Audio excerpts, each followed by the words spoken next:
is Asinine Radio. This is the weekly music podcast where every week we get into a different band, different artist, and we usually rank all of their records from worst to best, but we're changing it up this week because people bitch and complain.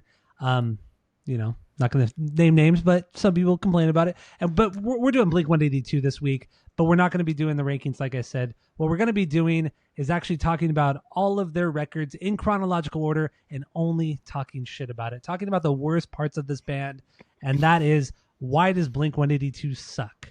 So that's what we're doing this week. But we're going to start this episode out with the top 10 worst Blink songs. Top 10 worst Blink songs from both of us. But then we're going to end on a posy note and talk about our own our top 10 Blink-182 favorite songs ever.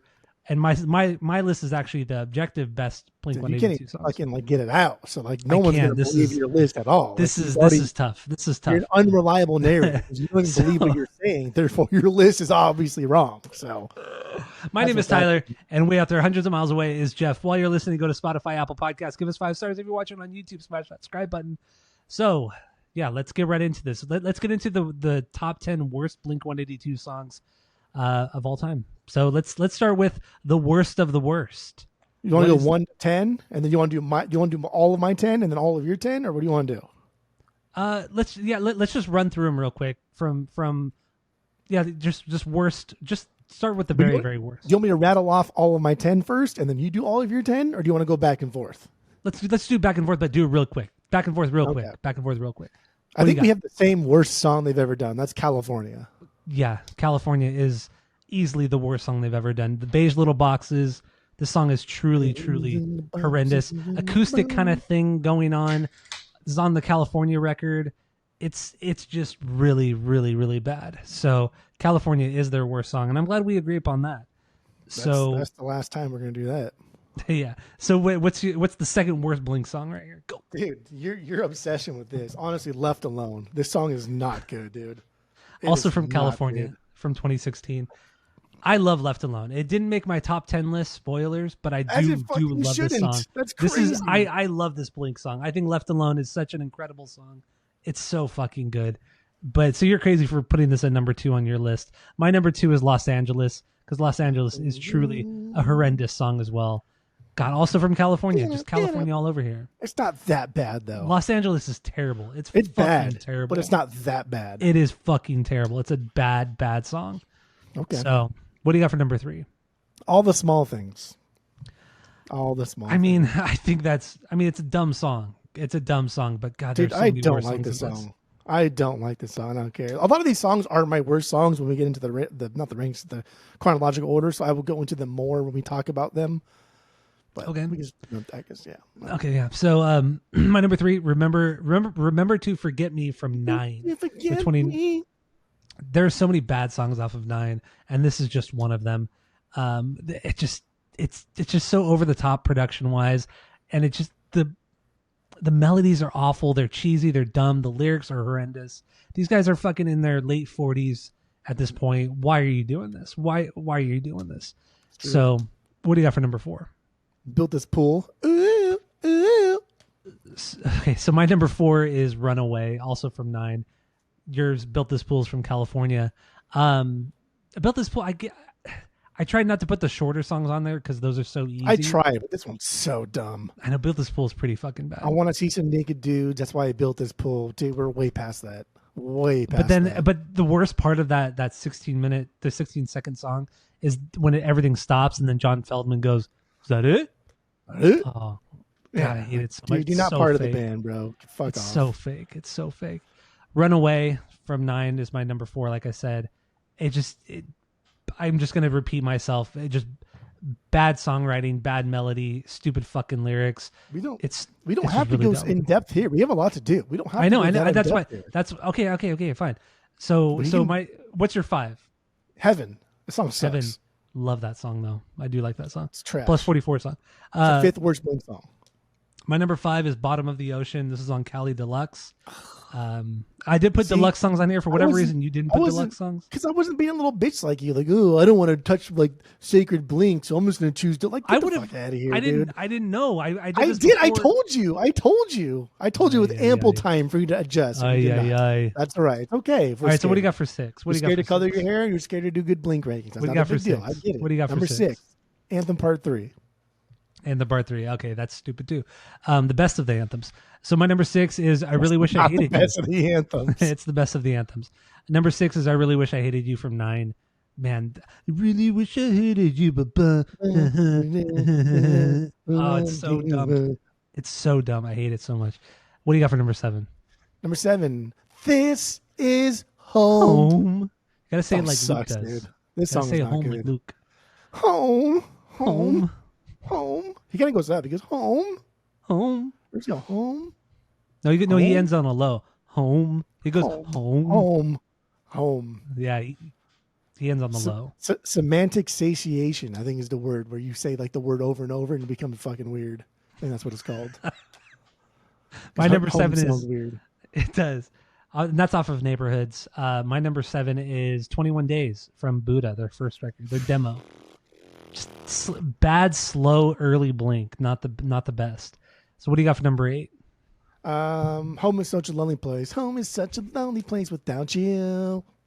I really do like this song. I do like that song a lot. Stupid, it's crazy that you put it in your bottom 10. Sucks. From California. So my number 8 is Black Rain from 9. This song, them trying to be dark and sexy, and it's terrible. Atrocious. It's so bad. But we'll get into that later. So what do you got for number 9? Black Rain, baby. Black Rain, awful. Number 9 for me is Sober from California. That's terrible. Crazy. Terrible. No. This is co-written by fucking Patrick Stump from Fall Out Boy. Fucking co-written by fucking somebody. Who cares? So what's your number 10? And then like this is probably gonna give me hate, but I don't give a fuck, dude. I'm lost without you. I just don't like this song. I'm lost without you. Listen at home, like I'm done. I'm done after after this place is. Here's your letter. Oh, here's your letter. Yeah. Okay. I don't like number 10. That's fine. It's like it's a Angels and Airwaves song. Number 10 for me is You Don't Know What You've Got. Or no, wait, was that what it's called? Don't know what you've got. From One More Time, from the newest record. One more.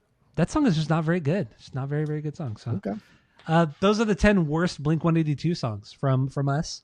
So at this You're point, stupid and cheesy because you didn't even pick actual Blink songs. You picked deluxe and B-sides and bonuses and shit because you're too fucking. I didn't want to get into it. I poured my beer. My Hello Kitty. Yeah, I got my Blind Pigs. I poured it into my little cat beer glass. Nice. I got a buddy. I got a Budweiser right here. See that? Budweiser, baby. Tall boy. I splurged. I saved my Blind Pig for something special. And here it is, girl. For Blink. So, like I said at the beginning of the episode, what we're doing this week is a little bit different. We're going chronological order in Blink's discography and history. We are going to be talking about how not great of a band this is. Because they do have a lot of bad things in their music. There's just moments that they're not very good. So it's going to be a very negative episode. It might be kind of difficult for us because we love this band so much. It was very difficult at times. But yeah, let's start with, the band formed in 1992 out of Poway, California, San Diego, really. And their first album, demo, really, was Buddha. So let's get into this. Buddha out in 1993. So we're also going to give our stinker from each one of these albums, an overrated song from each of these albums, and then we're going to kind of round out with a banger. Because I'm going to do an underrated song on the album, and then I'm going to do my banger because we decided underrated. But you forgot. Oh yeah, and I forgot. Yeah, I didn't do underrated. So you can just sit there and hear my underrated song and just fucking continue. Have no rebuttals. Also, Buddha came out in '94. It's not a big deal. Okay, but Buddha. 94. And I think we both really tried not to just like regurgitate what people don't like about this record because like what somebody doesn't like about this record, that's what we love about this record or all these records. So it's kind of really just nitpicking what we really not necessarily don't like, but maybe would change. It was tough. This is like maybe the hardest like rankings I think we've ever done. Like for me, for sure, this was very, very difficult. Even though we didn't rank him, but. It was. It was hard. Buddha. Yes, this is a demo. It plays like a demo, sounds like a demo. Exactly. There's parts that just don't sound great, like the whole concept to like time, the song time. Ugh. And like when you're, like especially with like in that, I mean that's my worst song here. When they're humming in the chorus for the time, it's like it's off key and just it sounds fucking like absolute garbage. They do not sound pleasant. I'm like, damn, dude, Tom's vocals have not come into their own yet. He has no idea what he's doing. It does not sound pleasant to the ears. And a lot of like the second half of this record is for sure uneventful. Nothing really goes on. Yeah. But time is my worst song. Do you want me to run through all my 4 points, and then you do your whole thing? We'll do that. Yeah, this is is new territory song. for us. As I said earlier, overrated transvestite. It's not even on Spotify, and it's just a joke song anyway. It's really not a great joke song. It's a little funny sometimes, but like, I could do without it. Yeah. Underrated. 21 Days, dude. 21 Days is a good song, and It's not that good. I wish they would have carried it over to Cheshire because there's a lot there that they could. Wait, did you mean done. underrated? You mean underrated? Yeah, underrated. You said Transvestite overrated. is overrated. Transvestite was overrated. 21 Days is underrated. Oh, okay. Pod hearing is also difficult. Pod hearing is very hard. Yeah. Pod hearing is difficult when we're old.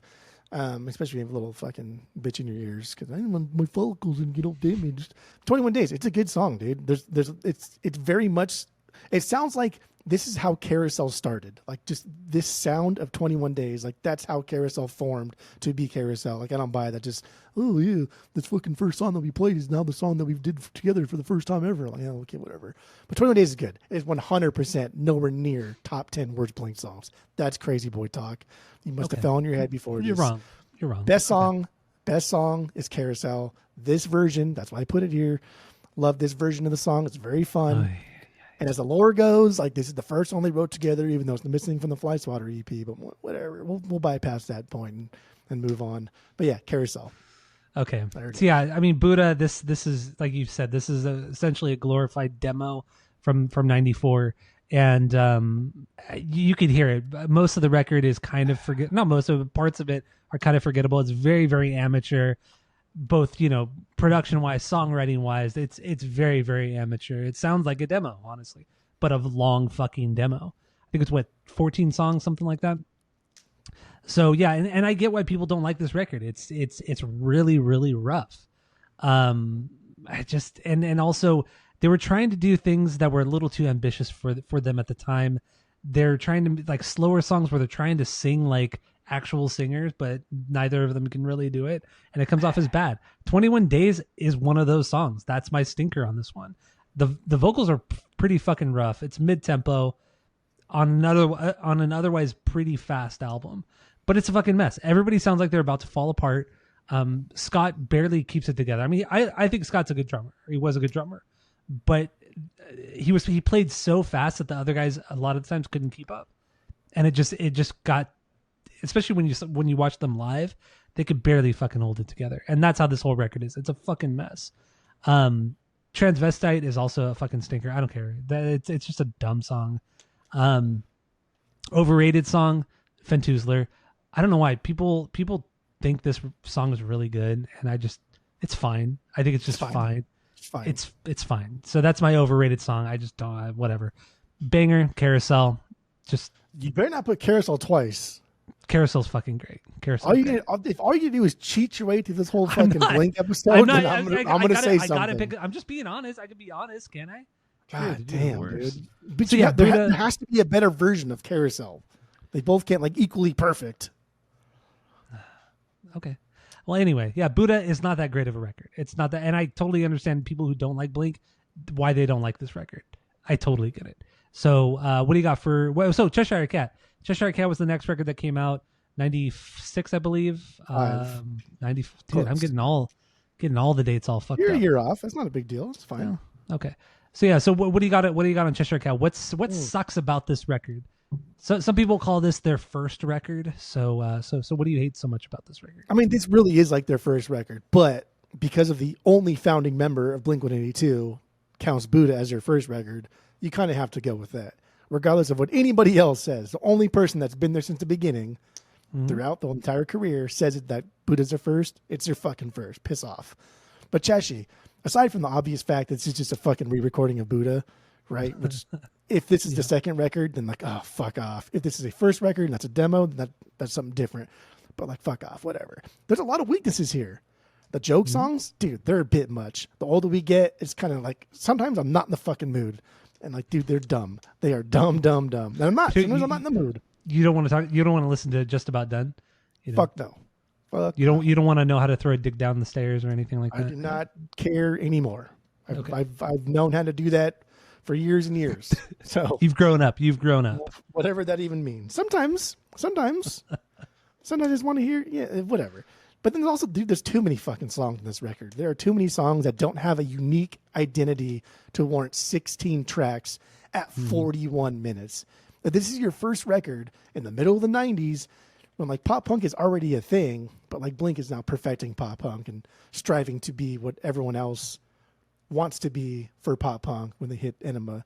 But dude, this is too long. We do not need 41 minutes of the same song 4, 5, 6 times.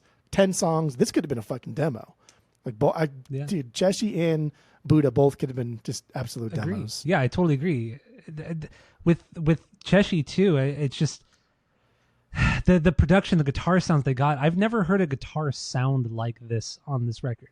It sounds just fucking bad. It's unique. It's fucking unique, but his guitar tone sounds like garbage. It's just blown out. Scott's drums too, they sound like garbage. Like, just the way everything was mic'd, it sounds like shit, and I get it. Yeah, they're fucking like 19 or 20 when they recorded this record, and they did it for like no fucking money. I get it, but it sounds like it's still it doesn't sound good. It does not sound good, and I don't know. And also, they're trying to do stuff on this record as well, like slower stuff like Cacophony. You know, just it does not hit. It's too slow. It's silly. It's dumb. That's actually my stinker on here. But that was close for me too. But yeah, I mean, and in the end, Scott's a good drummer. He's a great drummer, but he's fucking one dimensional. He's a great one dimensional drummer, and that's what you got here. And I get why people love Travis so much because I mean he shakes things up a bit. So I mean, what do you have? Stinker and overrated strings. Dude, that pod You've always hated that song. I just can't. I can't stand strings anymore. Like I never loved it anyway before the pod, but like that cemented the fact that I'm never going to love this song. I do think the Cheshi version is the better version, I guess. Yeah. No, the Worcester version. Yeah, the Worcester version. That's why it's here, not on. Yeah, the Worcester version, the Worcestershire version. That's why it's here, not on Buddha's. But yeah, strings. Fuck that song. Overrated. Benoit Balls. A lot of my overrated are going to come from like, I just looked at the plays on Spotify. I'm like, okay, like here's the number one play on Spotify. Let me go down until I find something like, oh yeah, that's stupid. There's no reason that should have that high. But Benoit Balls, just because like this is quoted a lot by Blink fans in like Blink forums, and they'll say, oh, remember Benoit Balls? And it's like, dude, that sounds stupid. It's not something to be proud of. It's fucking annoying. And when Tom goes the wah wah wah wah wah, like that's annoying, dude. That's like. That's Tom imitating like an aggressive marble mouth. It's so fucking obnoxious. Yeah. But sometimes I do like it. So I will throw that out there because I'm not just lying and saying that I hate that song. I do enjoy it sometimes. I think the more I drink, the more my fences come down. And you could talk shit on him. Yeah. Yeah. Just wait. I got some good shit talking coming up. So underrated TV, the song TV. Dude, there's a couple really amazing parts. Like the harms in the verses, the laws, like the length of the song. This is a true like punk pop song. Like the punk comes first and this through and through. But it also just happens to be pretty fucking catchy. And man, if they just had like perfected this one and dragged this one to Dude Ranch and made it just a little bit better, chef's kiss right there. And then my best song, because I've already chosen Carousel, I'm not gonna be a little bitch and just choose the same song over and over and over. Now, there's anything wrong with that if you want to just take the easy road. But my best song is Eminem's. Man, this is just chock full of different melodies. And kind of like the first time we hear Tom just throw out so many chords in a song. Sometimes he's just kind of doing like 1 or 2 chords at first, maybe like 1 for a chorus, but he's all over the place. 3, 4, 5 different chords in the song. Not that that's like anything to write home about. For these guys, it's pretty good. And again, I will preface this too. Throughout the course of this, I will say, oh, this is their prog stuff. This is crazy. This is out there. For Blink, Let's keep it in the Blink world, okay? We're not comparing this to anything else except for Blink and what they've done throughout their career. Yeah. All right, so yeah, my stinker, like I said, Cacophony is the worst song on here. Overrated, I would say Benoit Balls. I mean, a lot of people talk about that song, and it is a bit goofy, and I totally understand why people don't like it. Why people would not like that song. Banger. I mean, I know you're gonna shit on me for saying Carousel, but it is Carousel. Wow. A good runner up, Wasting Time. I fucking really like Wasting Time. I do dig that song a lot. And it's a Mark song. But yeah, in the end, this record is just, it's fast, but once again, it always sounds like it's falling apart or it's about to fall apart. So Cheshire Cat, I totally get why people don't like this record. Even the band hate this fucking record. So let's move on to Dude Ranch, third record from 1997, the last to feature Scott Raynor on drums. I got it right. I looked before I started. So yeah, last to feature Scott Raynor on drums. And this record is just, Mark Trombino also produces the first and only record Mark Trombino produced for the band. And thank God. So what are your thoughts on Dude Ranch first? And then I'll jump into my stuff too. Or we'll kind of go back and forth.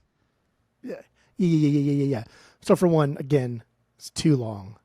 Like these, I don't know where the fuck they get off, but like there's too many songs here. Like the whole wanting to be taken slightly more serious, but like adding joke shit throughout too. Like get the fuck out of here, bro. Like you're obviously too immature to make a serious record, but then you're also like wanting too much to be grown up to make a full out like silly punk record. They have no idea what the fuck they're doing. Mark Trombino is there to just basically babysit. And luckily we came out with a record that sounds like, okay, it's passable comparatively. Like that's all he fucking did for this. Listening to this record, like without liking the genre, you'd find half of these songs to pretty much sound absolutely identical. Yeah. There's nothing setting them apart except for Mark and Tom's vocals. Like, exactly. And that's what I was going to bring up too, is that this record, there's no real like iconic riffs. Like even on Cheshire Cat, like you had M&M's, you had Wasting Time, you had Carousel. You had a lot of songs on there that had very distinctive riffs on there.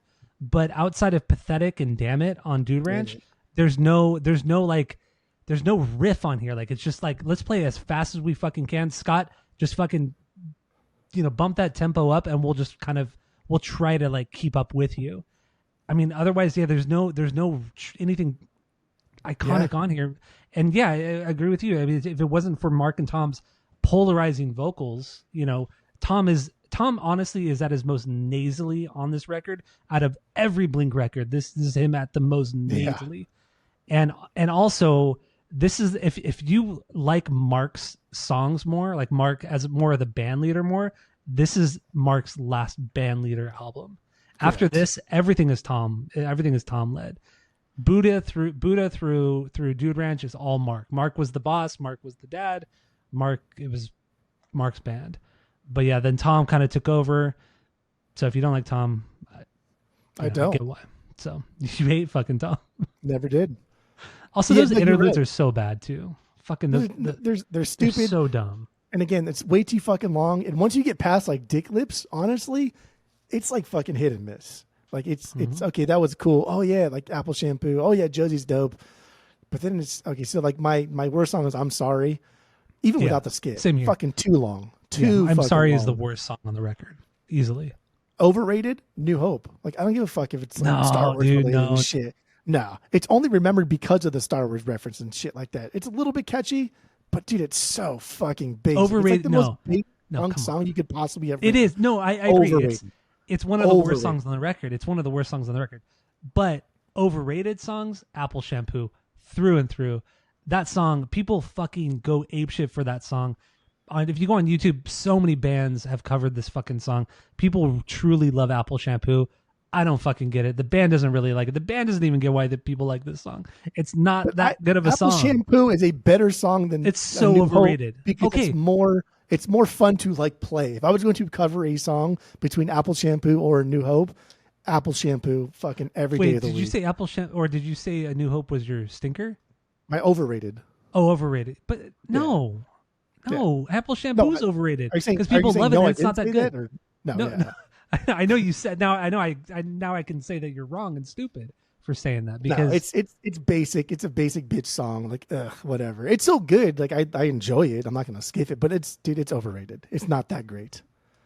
Which not I saying agree. Apple Shampoo is also like not that great. I mean, either. both are overrated songs, but Apple Shampoo is way more overrated than A New Hope. Apple Shampoo is not that. Apple Shampoo's like music so carries it farther than A New Hope's lyrical content carries it. We only talk about A New Hope because it's about Star Wars. That is it. That is it. Which okay, I get and I do agree that Apple Shampoo is a better song, is technically a better song than A New Hope, but the way that people love Apple Shampoo is out of control and it's stupid. That is true. That's so that's why I put Apple Shampoo higher. That's why I would put Apple Shampoo higher than A New Hope, because the way that fans react, or a lot of people react to that song, is just silly boy talk. Straight up silly boy talk. But like Apple Shampoo's got the good like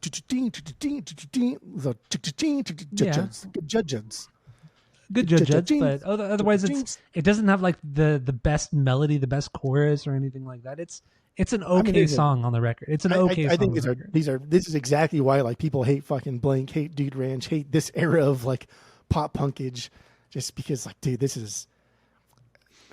It's almost amateur. It's almost amateur. And it's funny because like when I'm saying these things, it's like, dude, this band fucking sucks, and I don't like them. And like, all I fucking did this week was just listen. Oh, I listened to these fucking like 4 times. I know, like, I did too. Front to back to front to back. It's like, oh my god, what is wrong with me? I listened to all of these records on Spotify, and I listened to all of these records on vinyl too. Dude, I did it all. Yeah. Well, I'll talk about when I get to the end of the state. But okay, so my underrated song is Dick Lips. I just don't think like this is the most underrated song on this record. Like this song. Yeah, this song is the best song on this record. If it wasn't for Pathetic and Damn It, like that is it. This is the best song outside of Pathetic and Damn It and Carousel. This is the best song they've done pre Enema of the State. I would say underrated, just off the top of my head. Underrated for me would be Untitled. I love Untitled.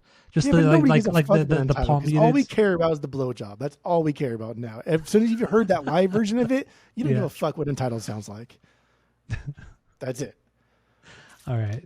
So you're underrated side. Okay. And then so the best song's Pathetic. Like, dude, come on, man. Like, this is the only choice for best song on this. Like, even though Damn It's really good and it catapulted them, like this might be objectively their best song. It's an incredible thing to master so early on, for having showed us that they can't do a goddamn thing right. Like, these guys can't do anything correct. But all of a sudden we get 2 vocalists. Like, we don't need to have separate songs, right? We can just rush through shit, talk over each other, and just yell and fight for the top spot. Like, this is peak Blink. Yeah. And like, that's the other thing that's wrong with Dude Ranch, is that we start with like the best song that maybe they've ever done, and it just goes downhill. Yeah, it goes all downhill. Yeah, it really, really does. Also, the artwork too. I mean, I agree. Okay, so Pathetic is my favorite song on the record too. One of the best Blink songs ever. But yeah, the artwork too. I just want to talk about the artwork. It's stupid, man. I've always thought it was stupid. It's very, very dumb. Damn, we should rank the artwork too. Just begging a little bit, you know. We can rank as we go. So far, like, I think Cheshie's number 1, Buddha, and then Dude Ranch. I would agree. Yeah. Cheshie is number 1, Buddha, Dude Ranch. Yeah, I agree. Okay, so yeah, this record, it's something. And honestly, let me just say this too before we jump into anime, because it's going to go in. What I'm about to say is going to go into the future of the band. This band relies so heavily on their producer. You know, this album would not have been, Dude Ranch would not have been nearly as good had it not been for Mark Trombino. I feel like this record would have completely fallen apart. They wouldn't have got the sounds, the tones, the focus on this record had it not been for Trombino. Absolutely. And I'll say the same thing with Jerry Finn on Enema, Toy Page, and Self Unentitled. So let's just say that right now. I'm going to say that right now. Blink, especially at this time, relied heavily on producers, for better or worse. So let's get into Enema of the State. This is their 4th record from 1999.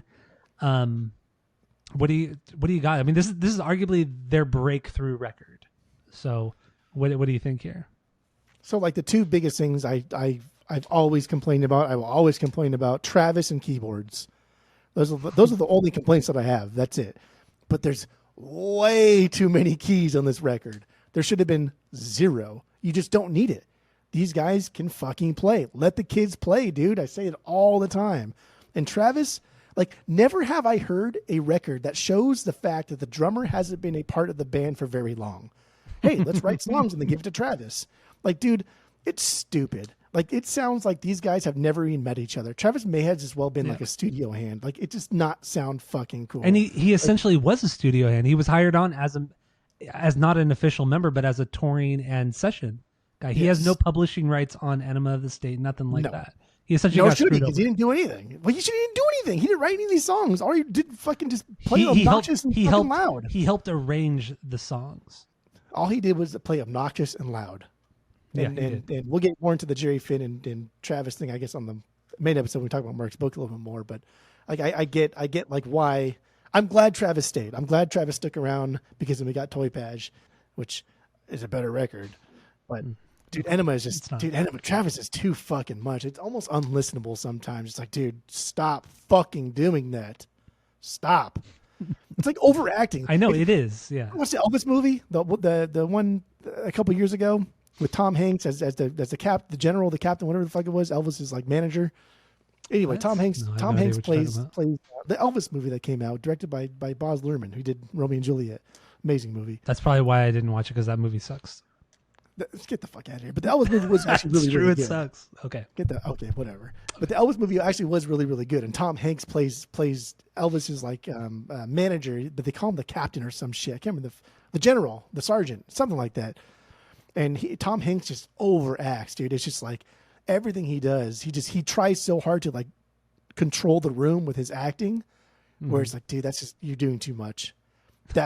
But then that's also right. But it's also that's also the sign of a bad director, where the director should be saying, like, you need to like settle down a little bit. You should do this. He should be directing the actor. So it's bad on the director. Time again. It does. Okay, so but it's also a bad director. Shit. Gotcha. So you're saying Jerry Finn is shit. I think at this point Jerry Finn he hadn't done much. He did a lot of engineering stuff. He'd done some mixing. I do think Jerry Finn is shit in this record. Absolutely. I'm gonna fucking say it, and I don't care. The guy that is Jerry Finn. I think Jerry Finn's better than Rick Rubin. Fuck Rick Rubin. Don't care about him. Never did. Never will. But yeah, Jerry Finn like saw something here, and he's like, "Oh, dude, this is going to be bigger than Green Day. This is going to be bigger than like Insomniac and Dookie. Let's make it happen." But he was scared. They got a new drummer, Travis, and Jerry Finn new drums, and Travis new drums, and they both talked about it. And Jerry Finn's like, "Fuck, man, if I don't let this guy do what he wants, he's going to walk. He's going to do something else, and he's not going to give a shit." And that's why we got. And it was a smart move, but that's why we got an overacting Travis on Enema. Ugh. So he did it. So Jerry did it for the band. Jerry Finn did it for the band at the expense of the band. I get it. Once again, where would this band be without their fucking producer? They rely so heavily on producers, especially at this time. Even like later in their career, Neighborhoods would be the only exception, which we'll get into. But otherwise, Neighborhoods sounds like garbage. Okay, settle down. Neighborhoods is not very good. I'm back on that camp. So we'll get there though. But I agree. I mean, Travis's drumming is out of fucking control, and dude, he's out of control. But also it's his first gig as like. I mean, I know he did the Aquabats record just prior to this, but you know, it's his first time as like in a band that's like somewhat successful, because Damn It was pretty big. They had been casted into the American, but they were in movies at the time. Idle Hands. As of right now, they are exponentially more successful than Aquabats ever was. Exactly. So Travis, I think he was just trying to show off. He just wanted to make a name for himself, and he just fucking went for it on this. This is where Travis Barker was born. Like before this, he was Tito or Baron Von Tito. Because in the Fury, the Aquabats, he plays the songs. He doesn't church it up like this. He does not really. This is when Travis Barker was born. Yeah, and the world never turned back. Yeah, and I don't know. And this record too was the album that led to so much bad pop punk music. Like every band after this record came out wanted to sound like Blink-182, but only this Blink-182. So every pop punk band you hear after this is such a derivative version of this album. It's just bad, man. It's just fucking bad. Look at Newfound Glory, like a killer fucking drummer in Newfound Glory, I know they came out before this album came out, but even still, they became popular after Enema came out. Great fucking drummer. He churched it up a little bit more not as much as Travis, but he still churched it up a lot. But very just kind of over the top, super pop punk, kind of cheesy stuff. So it led to a lot of garbage music. This record led to a lot of garbage music. And also, Enema of the State, this is an album where it sounds like it was heavily influenced by record labels. Because why would a record label market and push this album as hard as they fucking did? Yeah, I know What's My Age Again fucking blew up when it came out. But the way this album fucking exploded, it's almost kind of suspicious. Like, why would they push it so hard? Why would they push this record and those two songs, What's My Age Again and All the Small Things? Why would they push it so hard? Kind of weird. And I get why people hate this fucking record. I get why like punk purists hate this fucking record. It's over the top, cheesy, polished, kind of annoying shit. I totally get it. So, but it's because of Jerry Finn. Like the reason why this whole thing is because Jerry Finn had already worked. Like he was a mixer for fucking Dookie, and he worked the Rancid. Like he did all these things. He did, yeah. And people are like, they're now selling out little shows, and then Dookie explodes. Like holy fuck, like anybody could do this and make a lot of money. So like it's because of their producers, because of Jerry Finn. So let's get it. So what do you got? Stinker, underrated, overrated? What do you got? We haven't gone there yet. All the Small Things is the worst song. That's we already discussed that on my top 10 of all the Small worst Things songs. The song is not good, even without it being overplayed. That has nothing to do with it. Song. Not a good song. Overrated. Aliens Exist. I agree. I totally agree. Aliens Exist. I think it's better live because they speed it up. I'm like, okay, cool. I don't have to hear fucking Tom just like be annoying as fuck about this. But it's still like bottom tier Enema for me. Yeah, it's so overrated. Underrated? Anthem, dude. Your hatred for anthems. You're a ballad man in an anthem. It is good. I love the song because it turns into like this fucking wild thing in the second verse. And then it's just like Travis, even like double timing is already double time because he's gonna shut the fuck up. But like my favorite part is the end when we get Tom through that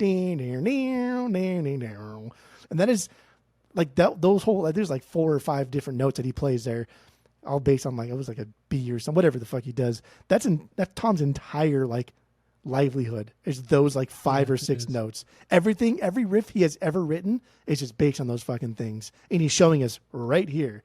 So here it is, baby. That's all I got. That's all I got. Take it or leave it, because it's all you're gonna hear for the rest of my career. And he's stuck to that. And I respect it. But Anthem is so good, dude. It is crazy. It's a good song. But you know what, friend of the pod, Skip? You know what, buddy? It's the worst of all the anthems. I know. I fucking said, hey, you were bitching to us a couple days ago. You think Anthem is the worst of all the anthems? Yeah, Anthem 1. Oh no, I'm sorry. Anthem Part 2. I don't know what the fuck. 2, 1, 3 is how you would rank Anthem. Yeah. No. 3 is the best. Then 1, then 2. I was doing 2 because we're doing chronological from. Yeah, so I'm sorry. I'm all fucked up. And Skip got me mad. And Skip got me mad when he said that a couple days ago. And all Tyler's gonna talk about is how fucking Anthem Part 3 is the best of the anthems. Like, get the fuck out of here, Skip. Get the fuck out of here. It's not the best of the anthems. It is the best. That's fine. But Anthem is not that great. You want to hear a banger? Or no? What's a banger? You want to keep complaining about someone Wendy Clear? No, that was a good one. April. That's Fool's my banger, me, right? Yeah, that's my banger. Are we still in April? Yeah, it's in April. That was good. April Fool's. We're still in April. Yeah. Every time in high school, I used to get my Spanish teacher, Mrs. Gigliotti or something like that. I used to do April Fool's jokes on her, like well into April, like 20th, 25th, and she used to get so mad. But they're like super harmless stuff. Where like I would move her chair like outside, and she's like, "Why do you always do this?" And I'm like, "Because it's April Fool's." She's like, "That already passed." Like, no, it's not April 1st Fool's. It's April Fool's. And then like she'd always like, "I'm gonna call your dad." Everybody always said that. I'm gonna call your dad. I'm gonna call your dad. It's always our theater teacher, Miss Simmergren, always would threaten your dad or threaten to call your dad. It was so funny. Like in actuality, my dad on the phone would be like, "Oh, I'm gonna talk to him," but he's like, "What are you? That's stupid. Don't do that." Like, okay, I won't do it. And then I just did it. Yeah, whatever. But my banger this time around is Party Song. This is the one I've loved for a long time. I remember singing this like to my Walkman and like my stepdad singing it to your Walkman. Yeah. I mean, I did that with the NSYNC record too. But I'm go fuck. But this is just like for me, this is comfort Blink here, and this week has just been really good comfort Blink. So that's some of my best, worst, and over and unders are reflective of that. But also the chorus riff of this is just the same from Dysentery Gary. The ding, and then I saw her standing. Oh yeah. And then in Dysentery Gary, right? It's the same fucking It is riff, the same. so. Yeah. Like all Tom does is recycle the same riffs over and over because he's not a great guitarist. He's not a great like musical songwriter, but here we are. Doing yet another Blink record. I know. Banger is Windy Clear. I know you and I fight about that a lot, but I love the organ in it. I think this is a great fucking song. So that's my banger. Worst part of the record. So album artwork wise, I've never liked this album artwork. I thought it was so cheesy and it's kind of stupid. I would rank this 2. third. This is 2. I would put this as... You think Buddha's better than this? No, I'm sorry. No, so it'll be Cheshi at number 1, Buddha, then Enema, and then Dude Ranch is worst. Okay. Dude Ranch is worst, yeah.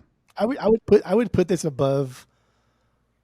Actually, now that we talk about like the whole label thing, how like Jerry Finn helped them get a bigger thing, like putting this on the cover kind of makes me think like the Sex Sells thing, and makes me want to put it last. Yeah, it's kind of it's silly, it's dumb, it's fucking cheesy. So punk. Let's get into Toy Patch. Take off your pants and jacket. Ready for this one? 5th record from 2001. So I think let's get into it. I think I always have the most notes for the records I love the most.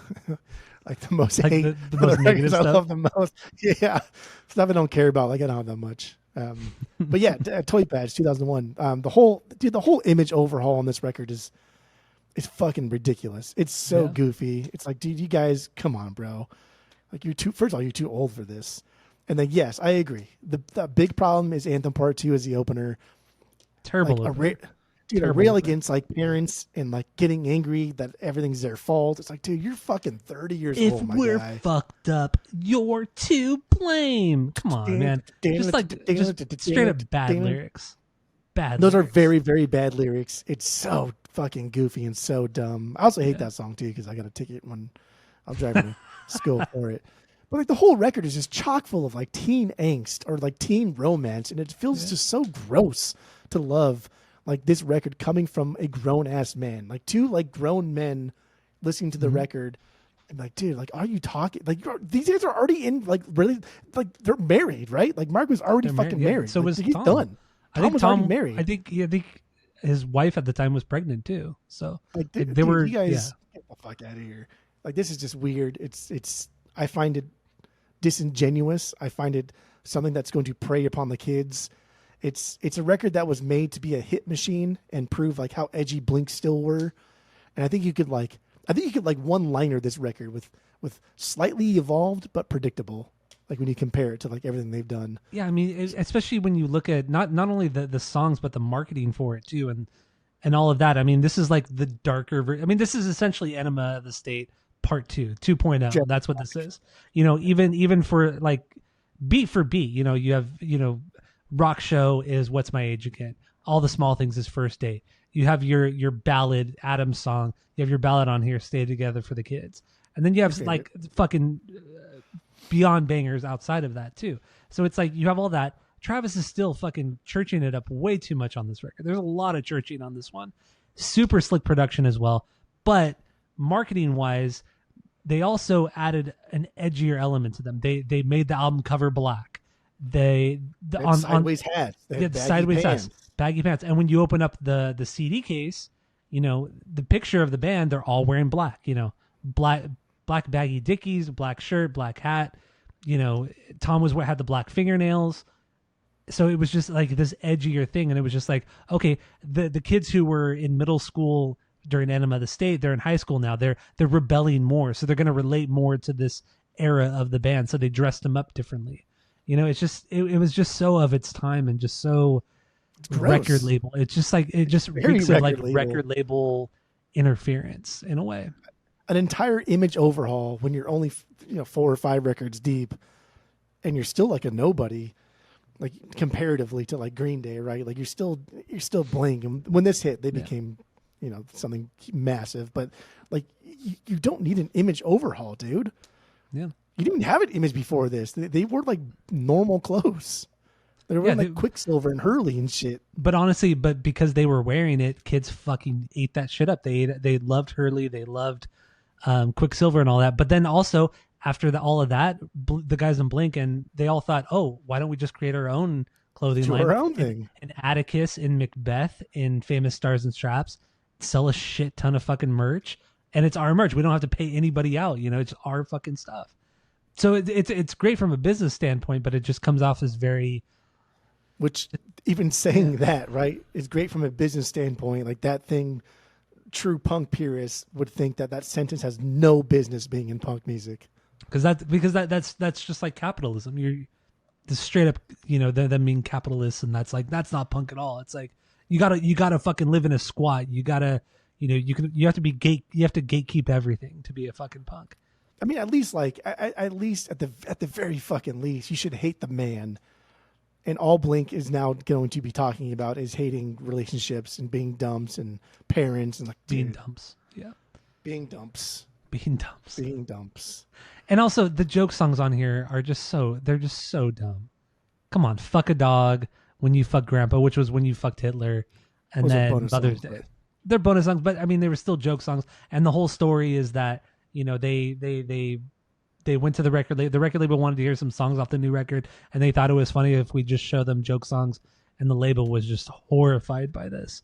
And walking out and leaving. Yeah. And so just this record's silly. It's silly boy talk sometimes. Worst song. I mean, we'll get into how great this record is in a second. But worst song is Anthem Part 2. Yeah. Again, we talked about it. Overrated for sure. Stay Together for the Kids. Vastly overrated. Like even though these guys really did try really, really hard musically, lyrically, it's still just fucking cheesy. Like some of the lines they threw out here. Like on the surface, like, oh, that's fucking good, dude. Like when Mark talking about it just rots and fall away, and like these are cool lines that are otherwise like kind of wasted on a really fucking cheesy song. And also like to think that these guys would like, what the fuck would you make a music video with a building collapsing after like 9/11 and think that the record label is gonna okay this shit? Get the fucking tone deaf idiots. These guys have. Like, no matter how much they want to be a big band, no matter how much they want to be like world stars, they have no fucking idea what they're doing yet. No idea. In all fairness, they started filming it the day before 9/11 happened, and they already had the budget, the treatment. They had Sam Bayer there who directed it. And then they kept doing it afterwards. They kept doing it. They'd spent another couple days working on it. Starting it before it happened is one thing, but you keep doing it afterwards is fucking tone deaf. Straight up. I bet, yeah. Okay, underrated. You ready for this bad boy? Let's do it. Got your little sippy of your beer?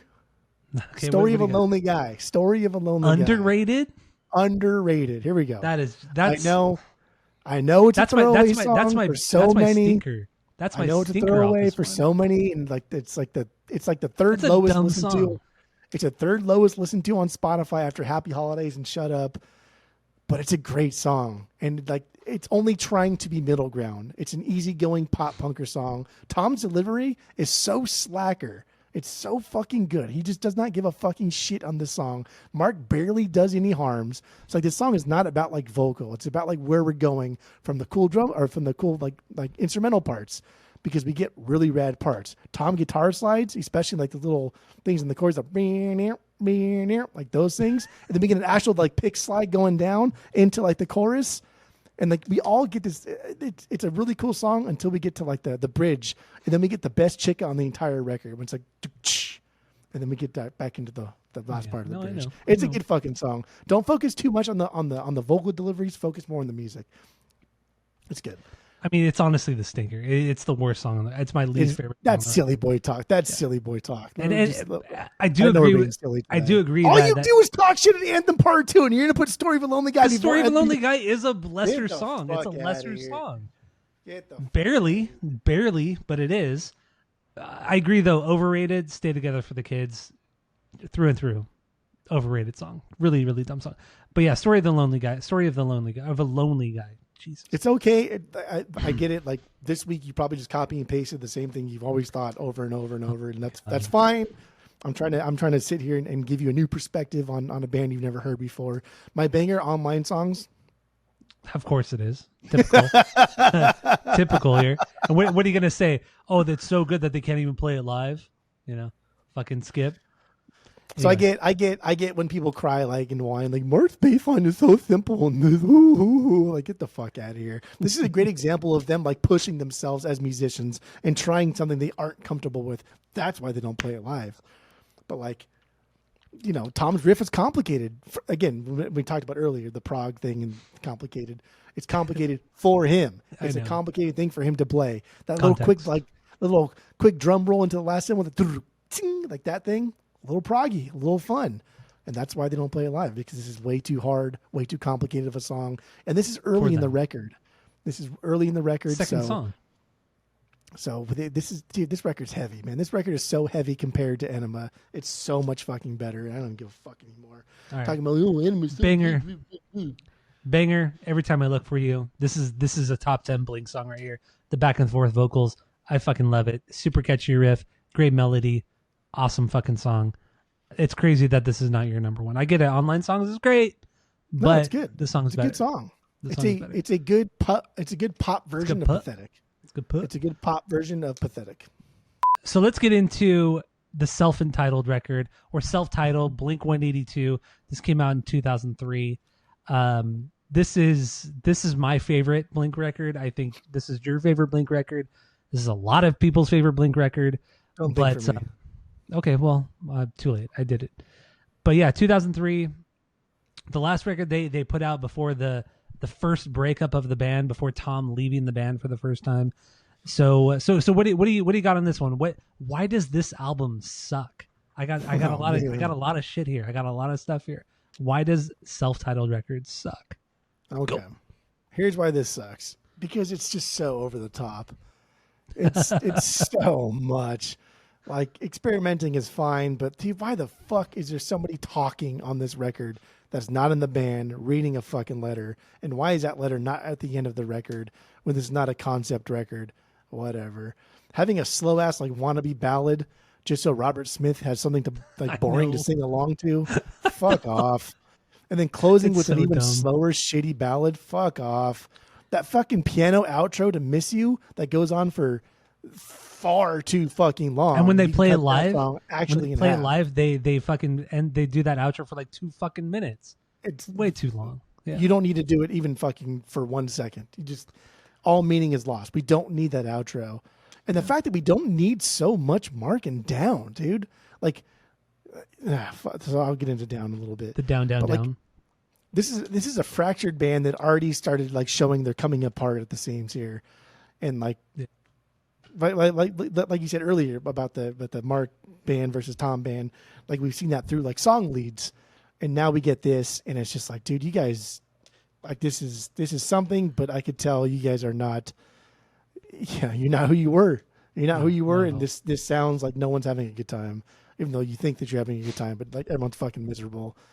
This is No, I know. I mean, well, yeah. So when you look at it, after Toy Patch came out, Tom essentially he didn't leave Blink, but he started another band with David Kennedy, who's also in Angels and Airwaves, and it was supposed to be this acoustic thing, but then it became a full band thing. He got Travis to do it, but excluded Mark. It hurt Mark's feelings a lot, which is understandable. I get that. Well, it was all based on like deceit, not lies, but based on like omission of truth. It was, and it was a very shitty thing for Tom to do. And I'm not usually on Mark's side like that, but Mark, I understand why Mark's feelings were hurt. Oh yeah, it's 100% Tom's fault. He handled that horribly, so bad. And so that was a fracture in Blink-182. And on this record as well. This record also took like almost a year to make. They rented a house thinking, oh, okay, we rent a house out for a few months. We could write and record the record here. And it didn't work. It was somebody's house. It was somebody else's house. And they wanted to move back in because they overstayed their welcome. And so there was that. And this record cost so much money. And it was just this is like supposed to be their magnum opus, which it is, in my opinion. It is their magnum opus. But it's so over the top. The tones they got on here are fantastic, but goddamn, there's so much fussing over the sounds and the songs on this record, the atmospheric stuff. Like you mentioned, Robert Smith, why have him on this? I get it. You guys or Mark loves The Cure. Travis loves The Cure. Put him on the closer. Goddamn. But yeah, this song and having Robert's vocals go along with Tom's vocals, it just makes no sense. None at all. Tom is so nasally, he's so high pitched, it just makes no sense. Also, this is the record where Tom's voice changes forever. Yeah. So this is where he goes full Marble Mouth. He sings slower. He tries to actually sing when he's not that great of a singer, and you can't understand what he's saying half the time. And he completely changed his vocal style on this fucking record and beyond.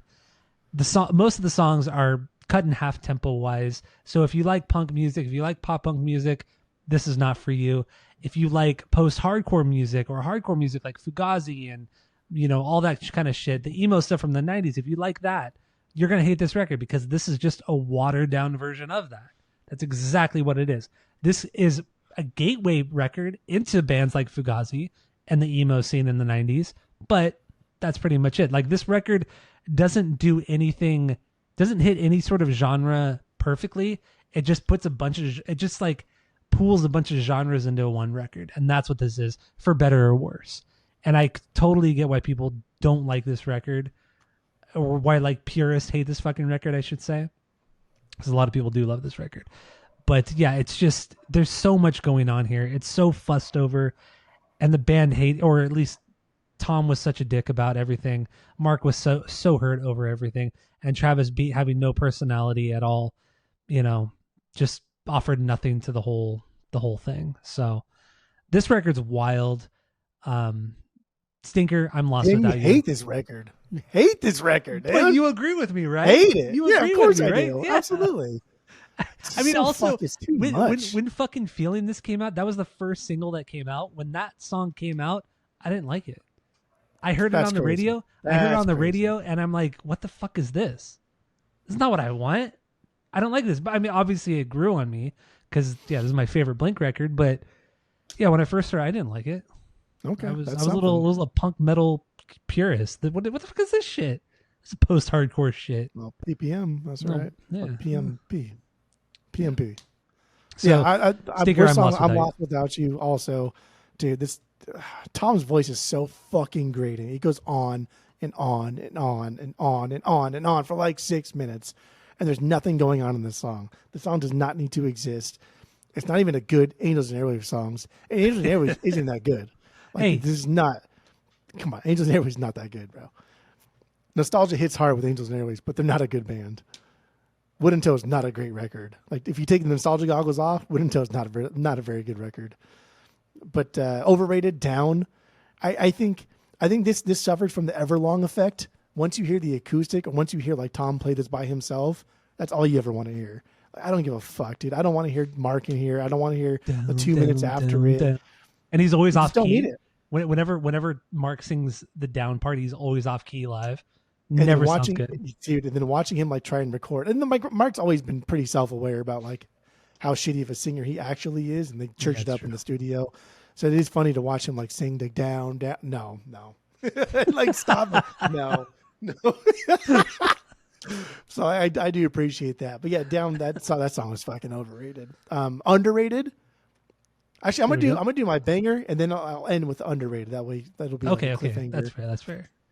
My banger, even though Feeling This was a very, very, very close second, because, dude, Feeling This blew my mind. I was in Mr. Ortega's third period with John Drake in the back of the class. History class. Mr. Ortega was in history class. History class in the back of the class with our little headphones on, because K-Rock is oh, we're gonna premiere the new song from Blink-182, and Feeling This came on. And we're both like, what the fuck is this? This is really cool. I like this. So Feeling This is a very, very close second. But the scene, dude, the scene is so perfect. It's such a perfectly crafted song. It's its own world. It tells a generic story that we've heard already, loneliness and shit. It's not the best song. But god damn, dude, Tom brings so much emotion to it. It's like having an outline of a painting, and Tom just starts putting in colors, and you're like, holy fuck, I have never seen colors like that. And then to add the wild instrumentation behind all of that to give the song a nice kind of complex personality. Dude, this song is unreal. Unfucking real. If this is not your biggest banger, then we'll sign off and call it a day. Go ahead. What's your biggest banger? So my stinker was I'm Lost Without You. Overrated song? I didn't talk about my overrated yet. That's true. I Miss You. So overrated. So fucking overrated. People talk about this that like it's one of the greatest songs written in the last 25, 30 years. Fucking song though, dude. It's a good song. No, it's a good song. It's a good song. But goddamn, is it overrated? And the voice inside my head. Come on, just a perfect man. Mark like set to a Tom Spike. There's never been a perfect mark, but also Tom Spike like that. Come on, man. This is such a cheesy fucking song. Having it be like the ballad, with the acoustic guitar and the spooky bass line. It's so dumb. And where are you? It's so over the top. And Tom, man, Marble Mouth Tom, the voice inside my head. Yeah, it's so dumb. It's so fucking dumb. This song is so overrated, and people that talk about it and love it so much, it's all nostalgia goggles. That's what this is. I love this song a lot. So it's overrated. Nostalgia goggles for me there, but I love this song. I do like the song, but it is overrated. It's not my stinker. Well, you just not my stinker. Naturally, whenever you put your hand up, now you just naturally do the wolf, don't you? It's an overrated song. I do like the song, but goddamn, it's fucking overrated. And it's like one of their most streamed songs. It's one of the most quoted songs. Come on, here's why I think it's an easy target. No, not for song. Overrated because like Hot Topic just fucking ate this shit up. Like, I bet you this song this song in particular, and then also probably like Black Parade and any other Mike and Little Grandma song boosted Hot Topic sales by like 5-10%. Like this song, fair. Hot Topic ate up, made shirts, stickers, fucking hoodies, everything they could. They exploited the song. So yeah, Overrated. It's tough because if we're gonna be gatekeepy about it, absolutely. All these little fuckers who have never even listened to this band, don't give a fuck about this band. Yeah. That was gatekeepy. I don't give a fuck. Fuck those kids. Yeah, fuck Hot Topic. Hot Topic used to be cool, man. Bullshit. You never bought shit from Hot Topic. I used to buy shit all the time from that place. But it was cool. I never went in there because it was always pricey. Everything I don't fucking. What are you talking? You could buy a band tee for like $15, or if it was on sale, you could buy it for like $8. How many band tees did you ever see? How many band tees did I ever wear in high school? Like how many band tees did I ever wear in high school? How many bands did I ever wear? Did I wear in high school? Okay, yeah, I know you didn't. But you're complaining how it was so pricey at Hot Topic. It was fucking pricey. It wasn't pricey. Even at that time, it wasn't pricey in the early 2000s. Like all I wore was like Hurley and Quicksilver because my mom took me to the Quicksilver outlet over in like fucking Corona where the t-shirts were like $4 a piece. Like that's all I wore. I mean, it's not like I'm fucking wearing, fucking. Dude, still to this day, this kid over here just like vinyl. Like still to this day. You know what's funny? You know what's funny is that back in high school, like I would buy band t-shirts from Hot Topic, or my parents would buy it because I didn't have a job, obviously. So my parents would buy them, and then my ex-girlfriend of the pod, Jessica, her parents would buy band t-shirts from Hot Topic too, and then we would swap shirts. Sure. So we would always swap shirts. So I had two wardrobes of band shirts at the time. So no, that's what you do when you. Yeah. I mean, that's what we did. Anyway, so banger always on this album. This is a top 3 Blink song, hands down, easily. I fucking love Always so much. It's such a fucking beyond banger. It's incredible. And the video's fantastic too. I don't give a fuck. It's a great video. The video's good. So album artwork on Blink's Blink. I've never really liked this album artwork. It's stupid. I don't like it. I think this is bottom tier artwork. It means nothing. It's dumb. It became a brand. I think they were trying to go for like the Offspring Flamehead kind of thing. Yeah. That's what a lot of it was more successful than that, but it's still not great. It's stupid. Like the arrow thing. Like who gives a fucking shit? Yeah, just never cared for it. Whatever. All right, so let's get into. So the band breaks up. Underrated song. Here we go. It's real quick because I did it. I did fucking work. So you did do underrated. Yeah, I apologize. Underrated. Here's Your Letter. Here's Your Letter is the underrated song on this. Yeah, that's a good one. This is a great semi closer for the record because it's pressed up against or pressed in between two of the worst songs on the record. Right, the Robert Smith song and then Lost Without You. It's basic verse chorus like structure. So like there's not like an identity there. But like after a whole like experimental Blink record, it's nice to bring it back to like the basics of this one. And I think like what gets me with this one is the fuck I can't let this kill me part. The fuck I can't let the whole like so good. little drop part there. Like, god damn, man. It's a real quick part with a real quick build and just gratifying relief. Dude, Here's Your Letter is so good. If you can last that long, good for you. You're in for a treat. All right. So the band breaks up at this point in 2005. And, we get a couple Angel and Airwaves records. We get Plus 44. The band reunites in 2009. 2011, we get Neighborhoods. This is with their seventh record. Like I said, 2011. This record, I do love this record a lot. Some people hate this record. You pretend to hate it. Skip pretends to hate it because he's stupid. You like it because it's Tom, and you pretend to think Angel and Airwaves is like God's because gift to the earth. Tom just is like a better Tom. songwriter. Tom is a better songwriter. Angels and Airwaves begs to differ. Okay. So I mean, at this point in the band's career, a lot of people don't like Tom's songwriting. They don't like Angel and Airwaves.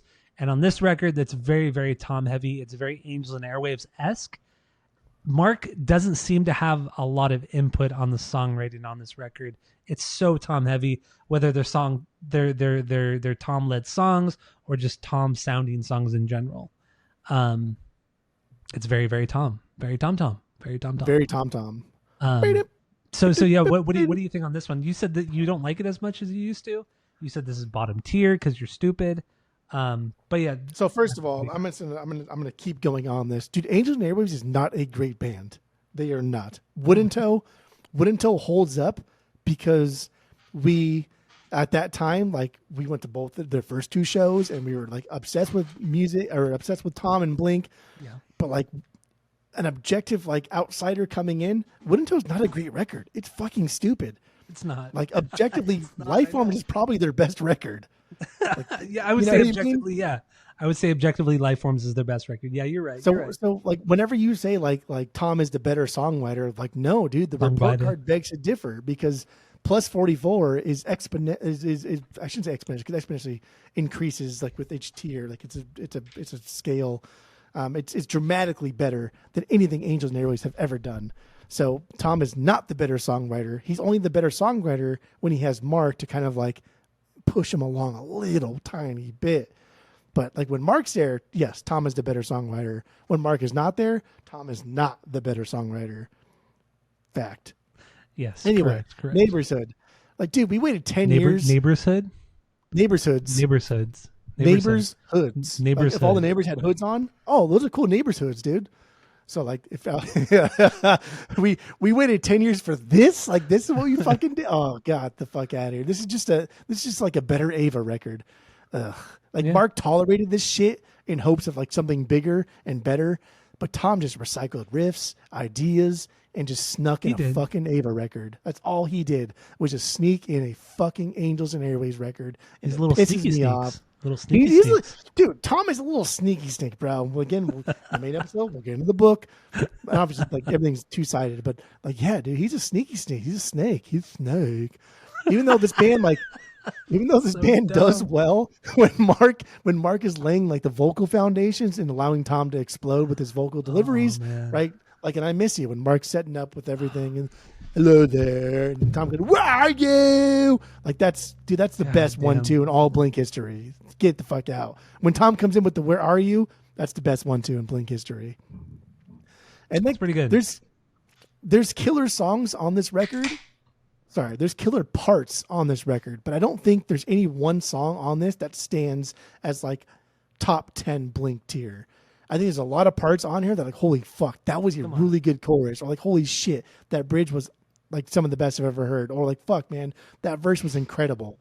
But through and through, not a lot, man. Not a lot of through and through bangers. There are still parts of almost every single song that I just don't like. And that's why Neighborhoods is here, because it's not a great cohesive record. It's a more broken self-entitled. Yeah, right. It's a more like fractured self-entitled. You're right. It totally is. I mean, the band at the time, they were recording all their parts separately. All three of them, Tom was down in San Diego, Mark and Travis were in LA, but even Mark and Travis were doing their own thing. I mean, Travis was producing, he was going out and playing shows, doing DJ sets with DJ AM, playing with Transplants. It's just like they were all doing their own thing, and Blink was essentially like a back burner project for them. This album was a back burner project.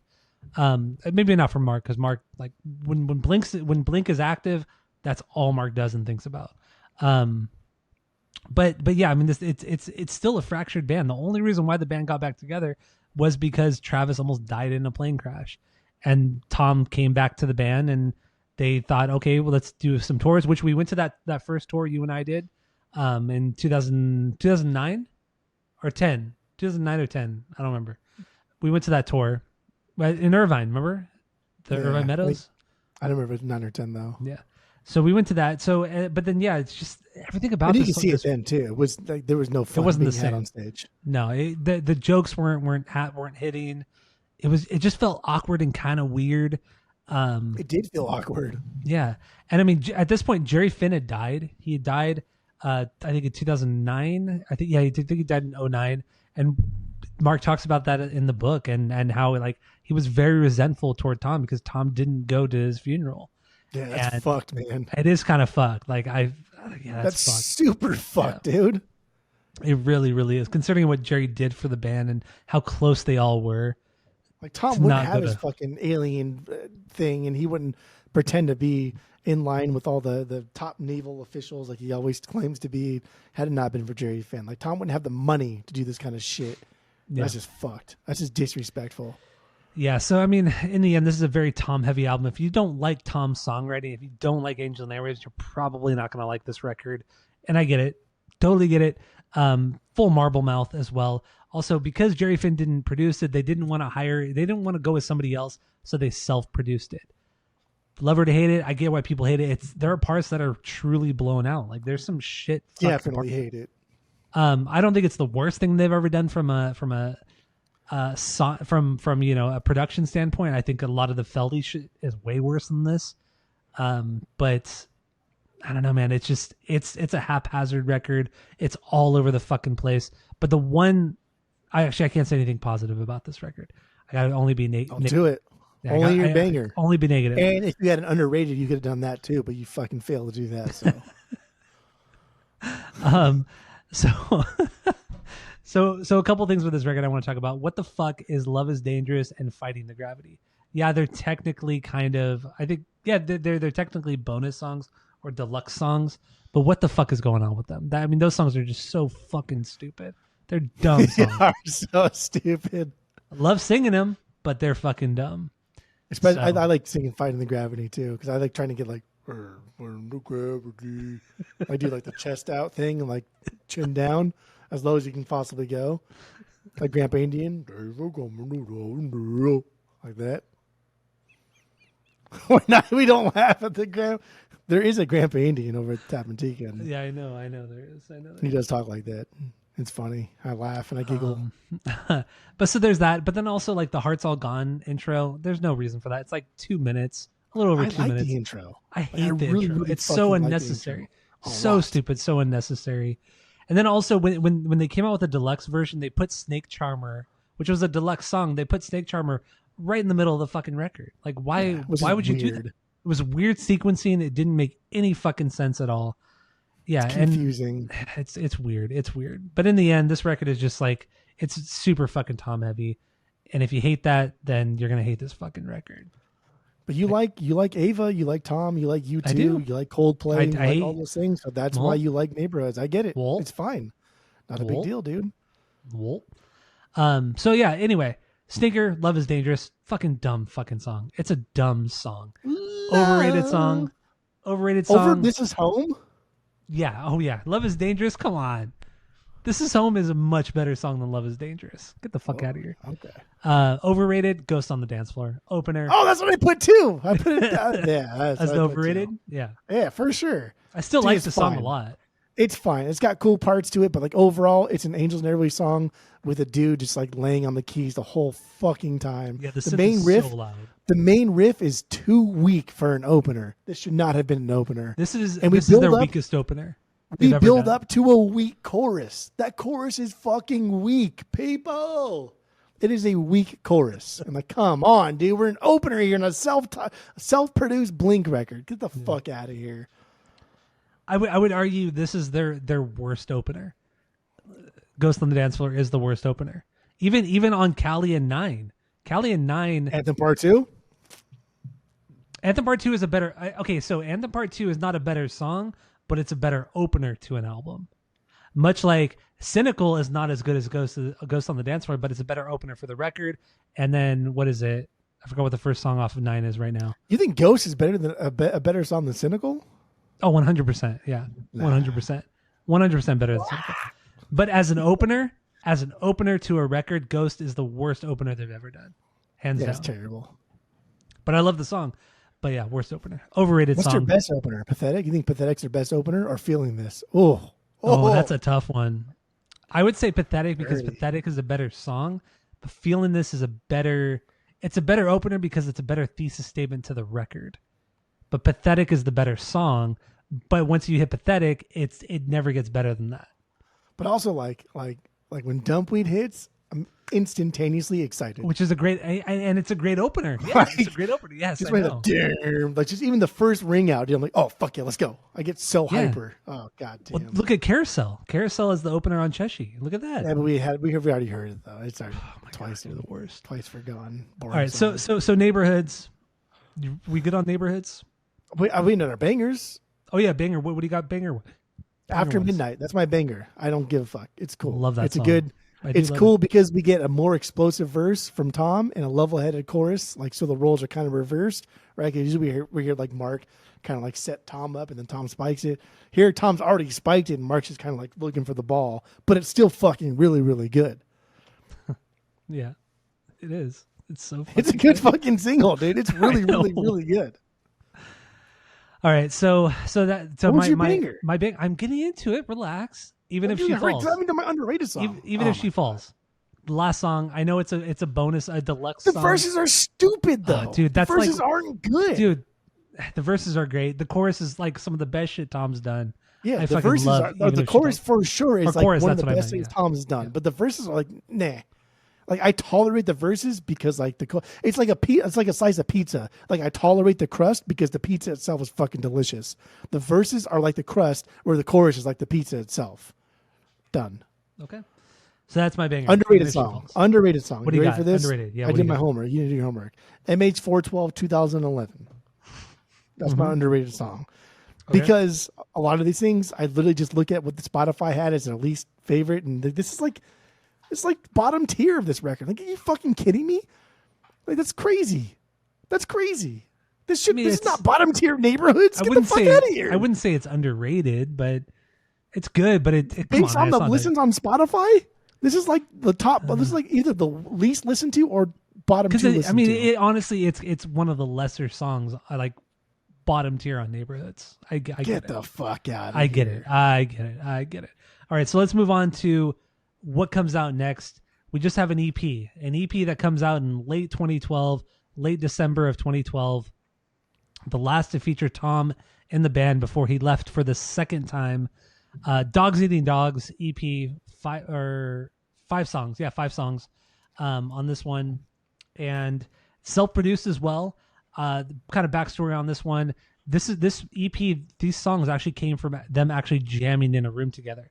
Things were actually kind of positive. Like they thought, oh shit, Mark and Travis thought Tom's all in. You know, we're on the same wavelength. Everything's good. I mean, and these songs show that. I mean, some of these songs are fucking good, but overall, it does fall in the category of Neighborhoods in production, mixing, blown out, just not the greatest sounding record.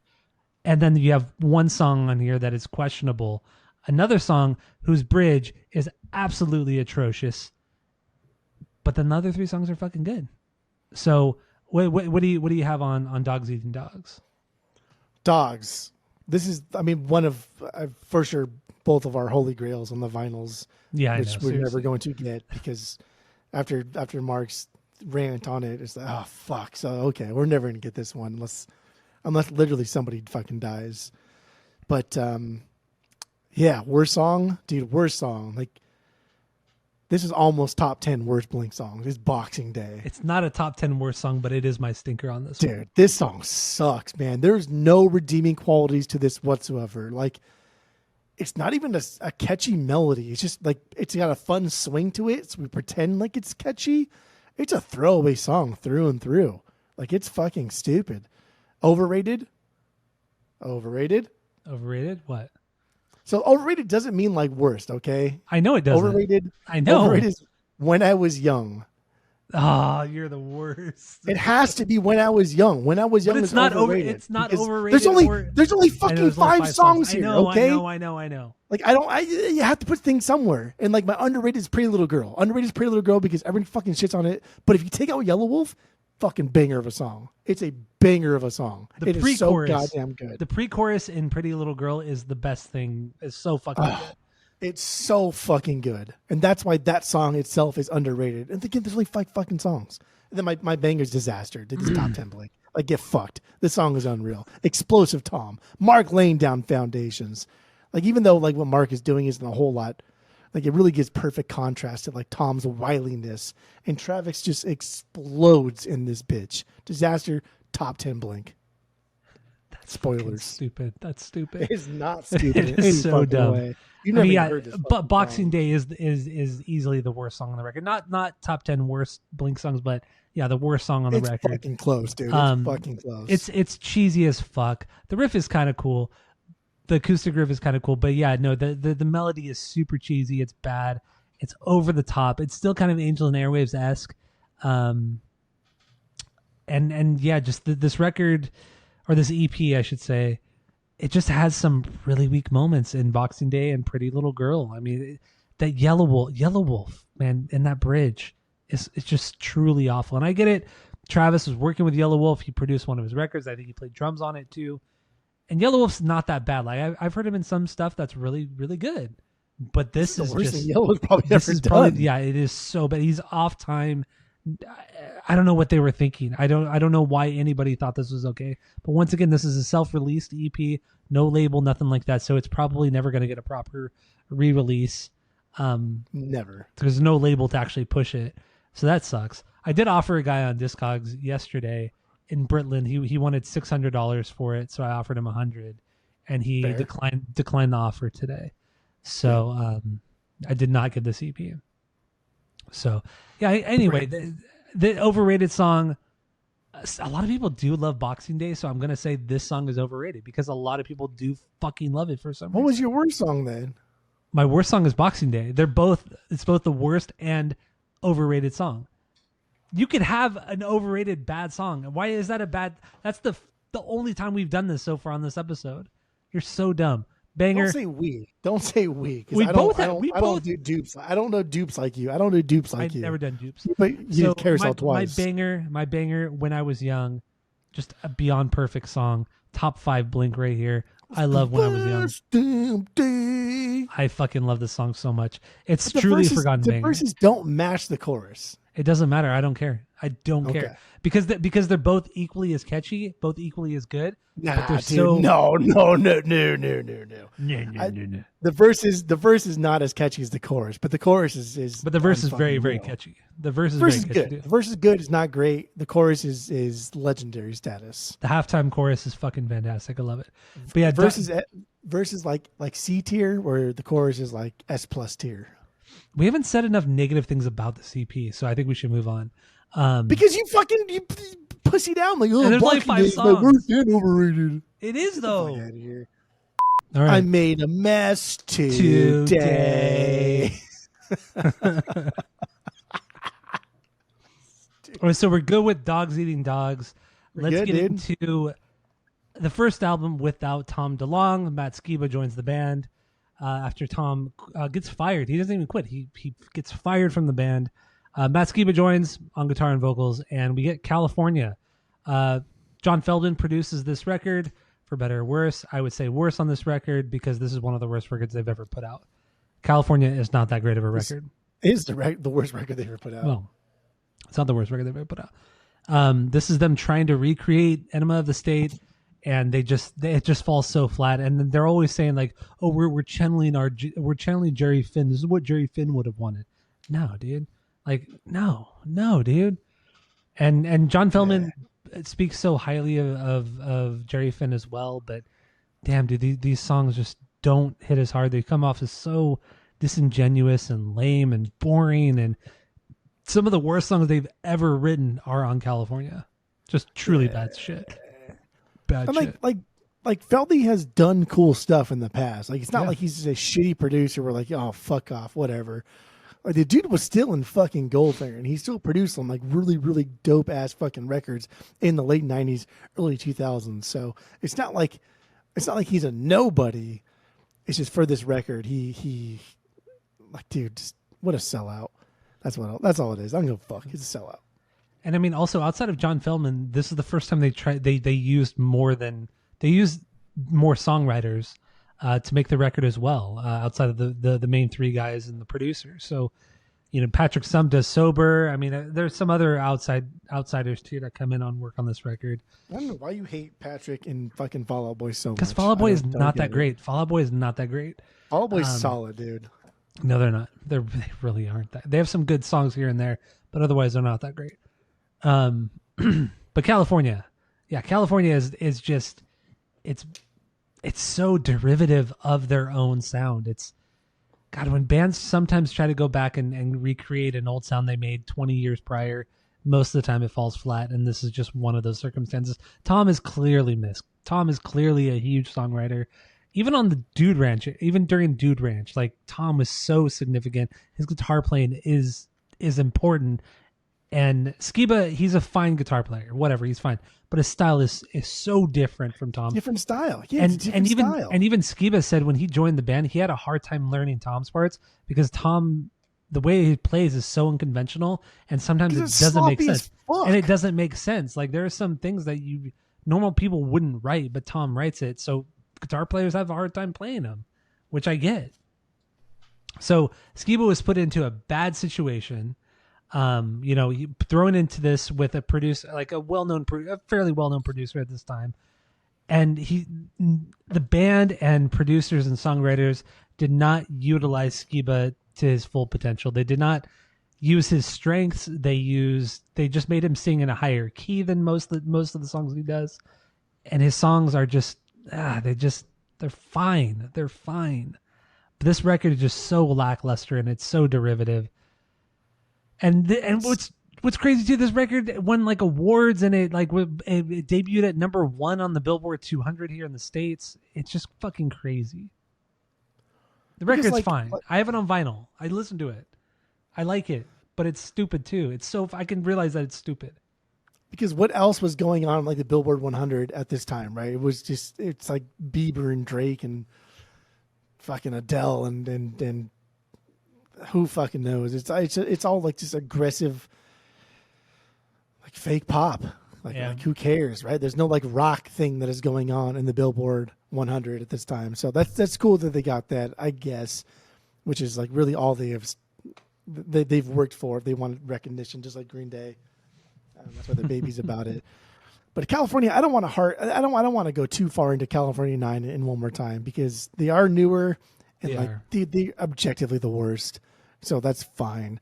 I think for me, like I would say, like what really irks me is they fucking like Justice for All, Jason Newsted and fucking Skiba for this. Like, yeah, they did. He lost all identity. Skiba is non-existent on this record for me. Like, I don't even hear him sometimes, and a lot of the times it just sounds like fucking Mark. It's like, damn, dude, you fucked this guy. And Skiba's not a great like guitarist. He's not like a Billy Joel where like he has chops and like shredded and shit like that. But he's a good songwriter. He is, absolutely. In Alkaline Trio, he stays in his lane and he writes fucking songs that are not just good, but they're like legendary. And they also play to his strengths. Bands off of that. They play to his strengths. Like he has like a crooning voice that is so. Yeah, I know. It's like they fucked him. I know. It's like they utilize that. Like, can you imagine like this more crooning Matt Skiba with Mark? It could have been done so well, but yet Feldman forces them to sing exactly the same way, and sing in a range higher than both singers are used to doing.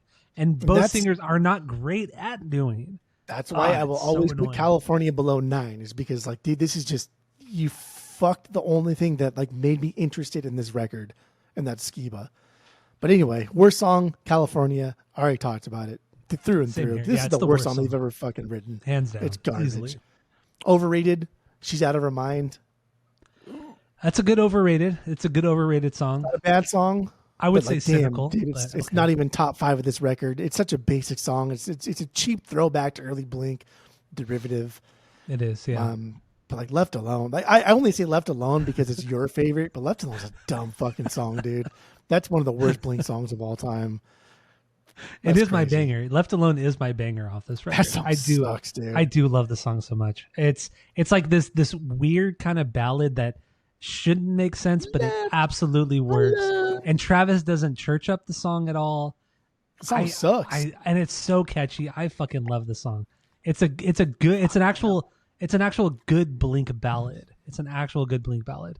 But yeah, overrated, cynical for me. It's a good song, but damn, the way people talk about this and talk about how it's just like, oh, this is them returning to their punk roots. It's like, dude, it sounds so fake, but the fake stops and starts at the beginning, and it's so good, silly. Like punk song. It's silly.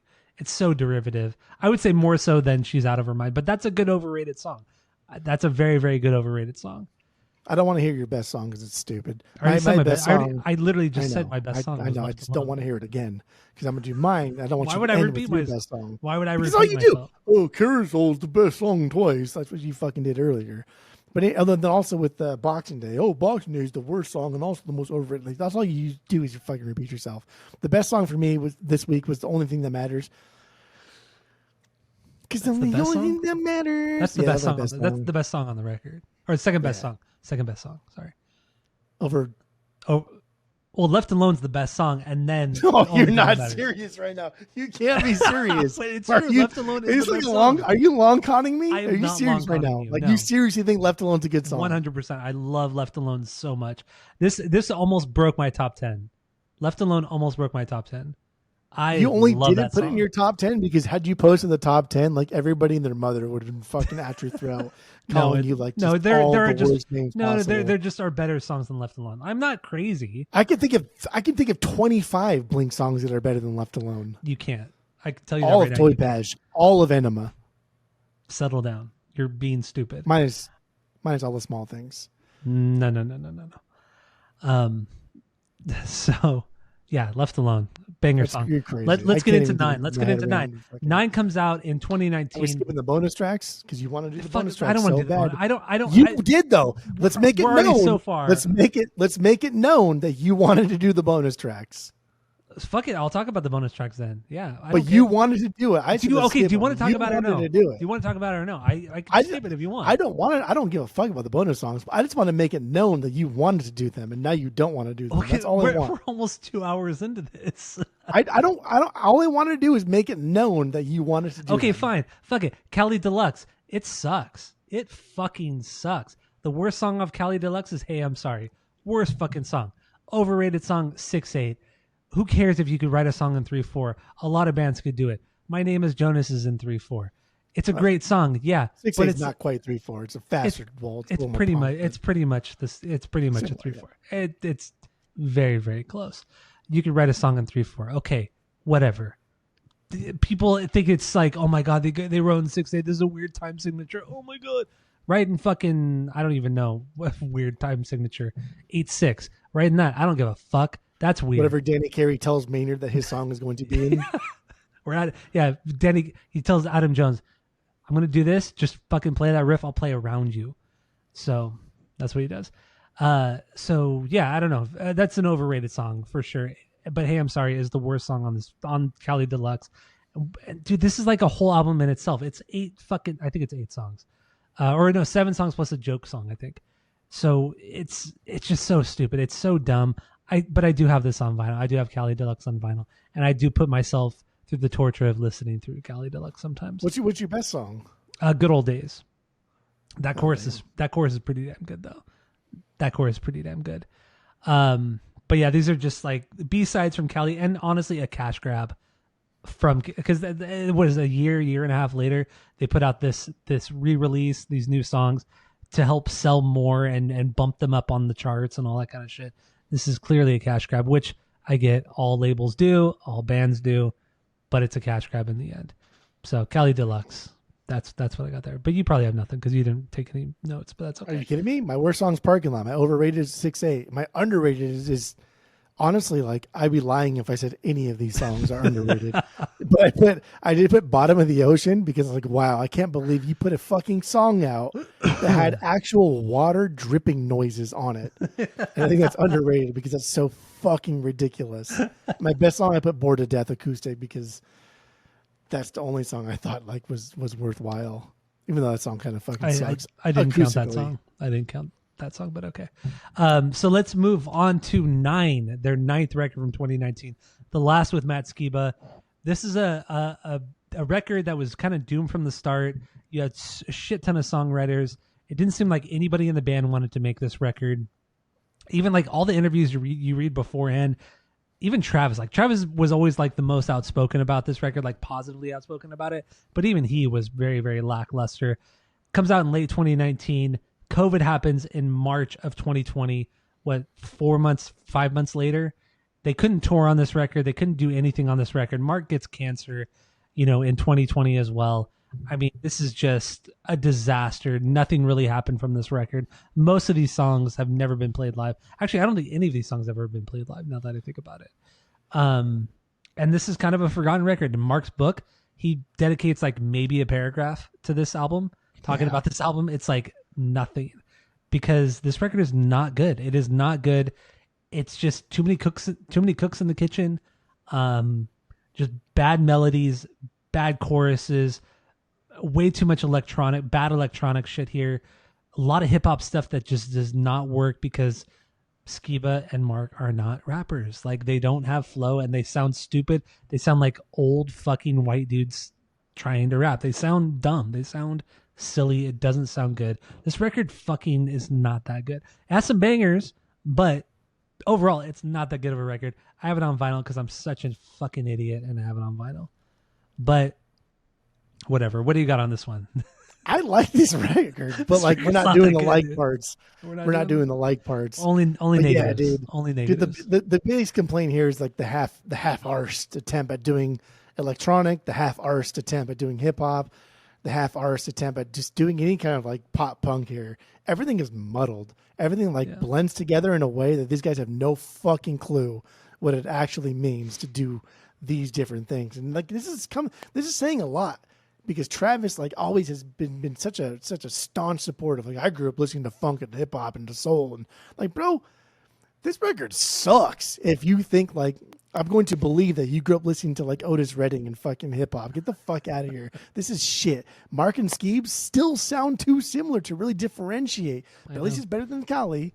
Like, I don't mind grown adults singing about teen angst, but I'm like on 9. It's like Mark is singing about teen angst as if he's still a fucking teen, dude. Come on. It seems like this record seems like such a record label attempt to market to teenagers and shit like that. It's just kind of gross. And these guys are just, I mean, look at the video for Dark Side. I mean, that Dark Side video. No, it's so terrible. Actually, Tammy and I were listening to this record a few days ago in the car, and Dark Side came on, and she's like, I don't know why Jeff likes this video. This video was so bad. It's cute. And we talked about just how bad that video was, because and how awkward everybody was. Their kids are older than the kids in the video, but like they all have kids, and it's not Skiba. It's cute. Not Skeebers. Skeeb's not part of the band, so we're not talking about Skeeber. And like 0 songs written by the band, so get the fuck out of here. This album's ridiculous. But there's only one song that was written by just the 3 of them, and I think it's not on the record. Yeah, it was. No, it was. No, it was a Japanese bonus track. It was Ransom, right, or one of the later songs. No, you sure? Everything was like semi-written by Feldman. Nothing here was written by those 3. Three boys. I guess I was wrong. Okay. The only song that was written by the 3 boys was a bonus track. So what a shame. Yeah, what a fuck. You can't even do one, bro. Like not one fucking song you can write. You fucking cock motherfuckers. I mean, in a lot of ways, you can't even call this a Blink record. You really can. It's a collaboration record. It's not a Blink record. There's nothing really that sounds like Blink on this record outside of Mark's voice. Even Travis's drumming. I don't even think his drumming is nothing really to write home about on here. Like you can make the argument, okay, on California he sounds like he's trying to do like an Enema thing, or a Toy Patch thing, like very, very busy shit. But on here, it doesn't sound like Blink Travis. It sounds like Travis recording a song for a hip hop artist or something like that. It doesn't sound like a Blink record at all. And outside of Mark's vocals. That's cool. Like that's cool. Like I want Travis to do this. I want him to experiment. I want him to get more like hip hoppy and like R&B with his drumming. But like if the band's not going to follow, it's just, again, this just sounds like Enema. Like Travis is doing one thing and the band's doing something else. Like it's fucking stupid. It makes no sense. Like just because you're doing something different, the band's not going to follow. This sounds disjointed and ridiculous. Yeah. Worst song, Heaven. Heaven's the worst fucking Heaven's song. my favorite song. That's my banger. Absolutely worst Heaven fucking is song. This is the best song. This is top 10 worst Blink songs. Fucking through and through. It's awful. We didn't even talk about our stinkers and our overrated. Overrated. I really wish I hated you. This song tried to do it all, like the rapping, whatever. Yeah. My banger, my banger is "Hung Over You," and I'm still hung over you. I think so annoying. But I think this utilizes both Mark and Matt's strong suit. But even though I don't think it's a great song, but I think it's nice to hear both of them be heard. I guess be heard. I shouldn't say be heard. It's nice to hear both of them separately, and I can identify them. And then also like the last part, the electronic stuff sounds like Plus 44. Underrated, Ransom. Something in for ransom. Like that vocal melody is pretty cool in Ransom. I do like that. Ransom is a punker club song. Yeah, it is.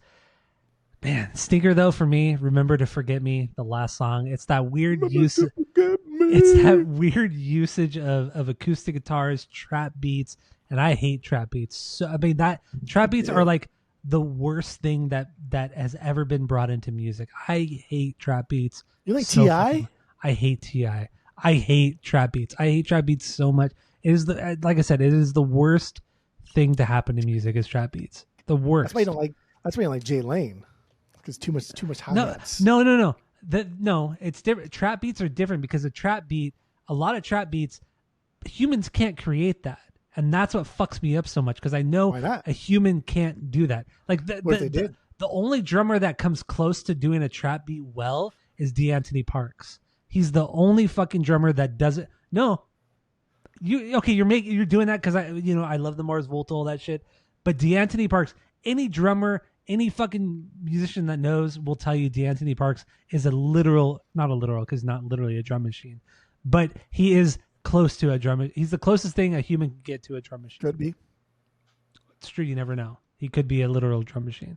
But anyway, I hate trap beats so much. And that's what this song has with bad acoustic guitars, a big, stupid ballad chorus. This song fucking sucks.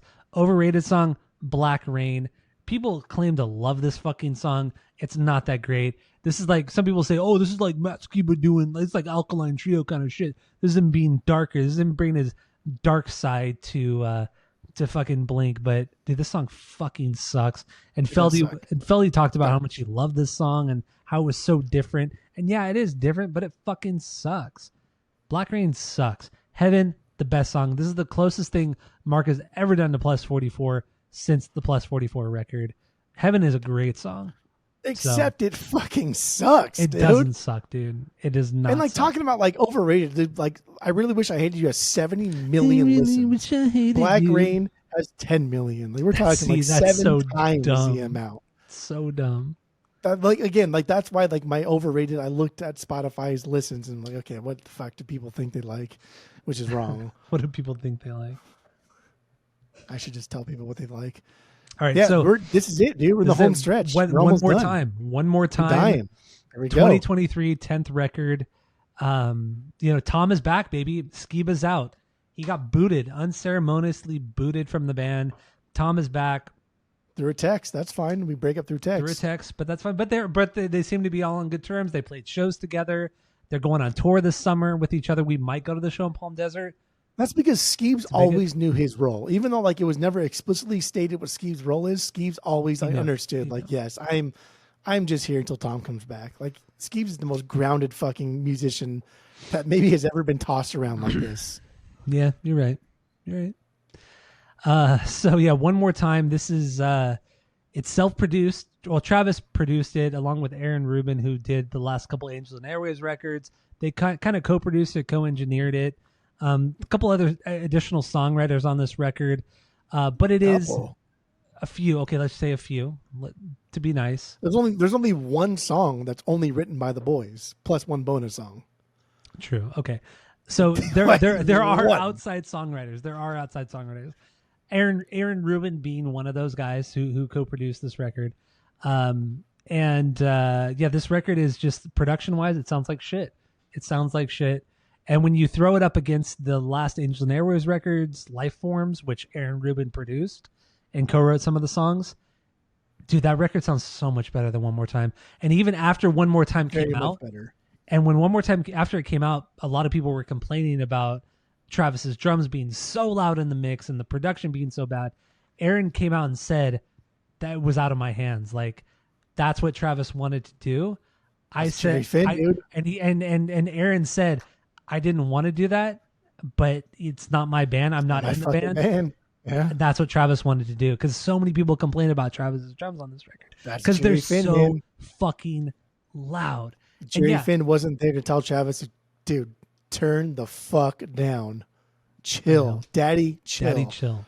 And Mark said in his book, like, Jerry Finn's the only person to ever tell Travis to cool the fuck down, and Travis would listen. And now Travis has free reign to do whatever the fuck he wants to do. And yeah, here we go. And then part 3, that's my stinker, because of my God. Dude, Travis, shut the fuck up right out the gates, dude. It's like the most loud part of the entire record. It's Travis's drums on the opening track. Dude, he's more than Enema obnoxious. It's so fucking distracting. Yeah. You're totally right. Too much. Yeah, no, his drums are out of control on this record. Both how he plays, the production, the mixing, all of it. It's a fucking disaster. And I'm not a big fan of Aaron Rubin's style. I mean, I think what he did on the Dreamwalker was not very good. I didn't like it, but he was much younger, and he learned a lot after that. But Life Forms, like we both agreed upon, the Life Forms, it was a great sounding record, that Angels and Airwaves record. And this record, honestly, from a production standpoint, it pales in comparison to that Angels record, which is insane. This record is just like fucking like Buddha or Cheshi, just a more contemporary version of those two things. And I mean, this record is also them trying to throw it back to the more pop punk days, the Toy Patch days. I would say more the Toy Patch days than anything else. And whatever, Tom is back. They've reconciled. They're in a good place. I mean, everything we saw at this time, they seem to be in a good place from the outside. But musically, I feel like they gotta listen to Tom more. I feel like Tom took the back seat on this entire record, which is not. You think Tom took the backseat on this record? Yeah, I think he did. That's crazy. I think he did. I mean, there's obviously a lot of Tom on here, but comparatively, when you look at everything from Enema through Neighborhoods or Dogs, I mean, he 100% took the backseat. This is the most backseat he's taken on a record since Dude Ranch. Like the entire like bonus tracks, or that's Tom. That's a Tom fucking record. But we're not talking about the bonus tracks. We're talking. I know, but like we're talking about when the you main say Tom, record. when you say Tom took a back seat, it's like if they recorded this many songs and like this many made the cut, and like Tom is not the focal point, but all of this is Tom. Like, nah.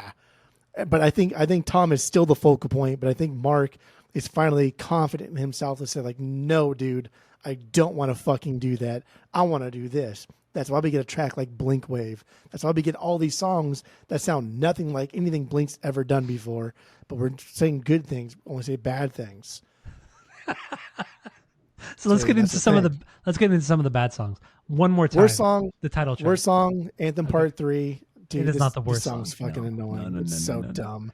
Overrated. One more time. Like, yes, I get it. It's way too polished. It sounds like this is a song that like Mark and Tom clearly wanted to write, but it's also a song that I can imagine like the board of directors pushing them and say, "Oh, you should do this. You should do this," and like crafting on a fucking chalkboard or a whiteboard because no one does chalkboards anymore.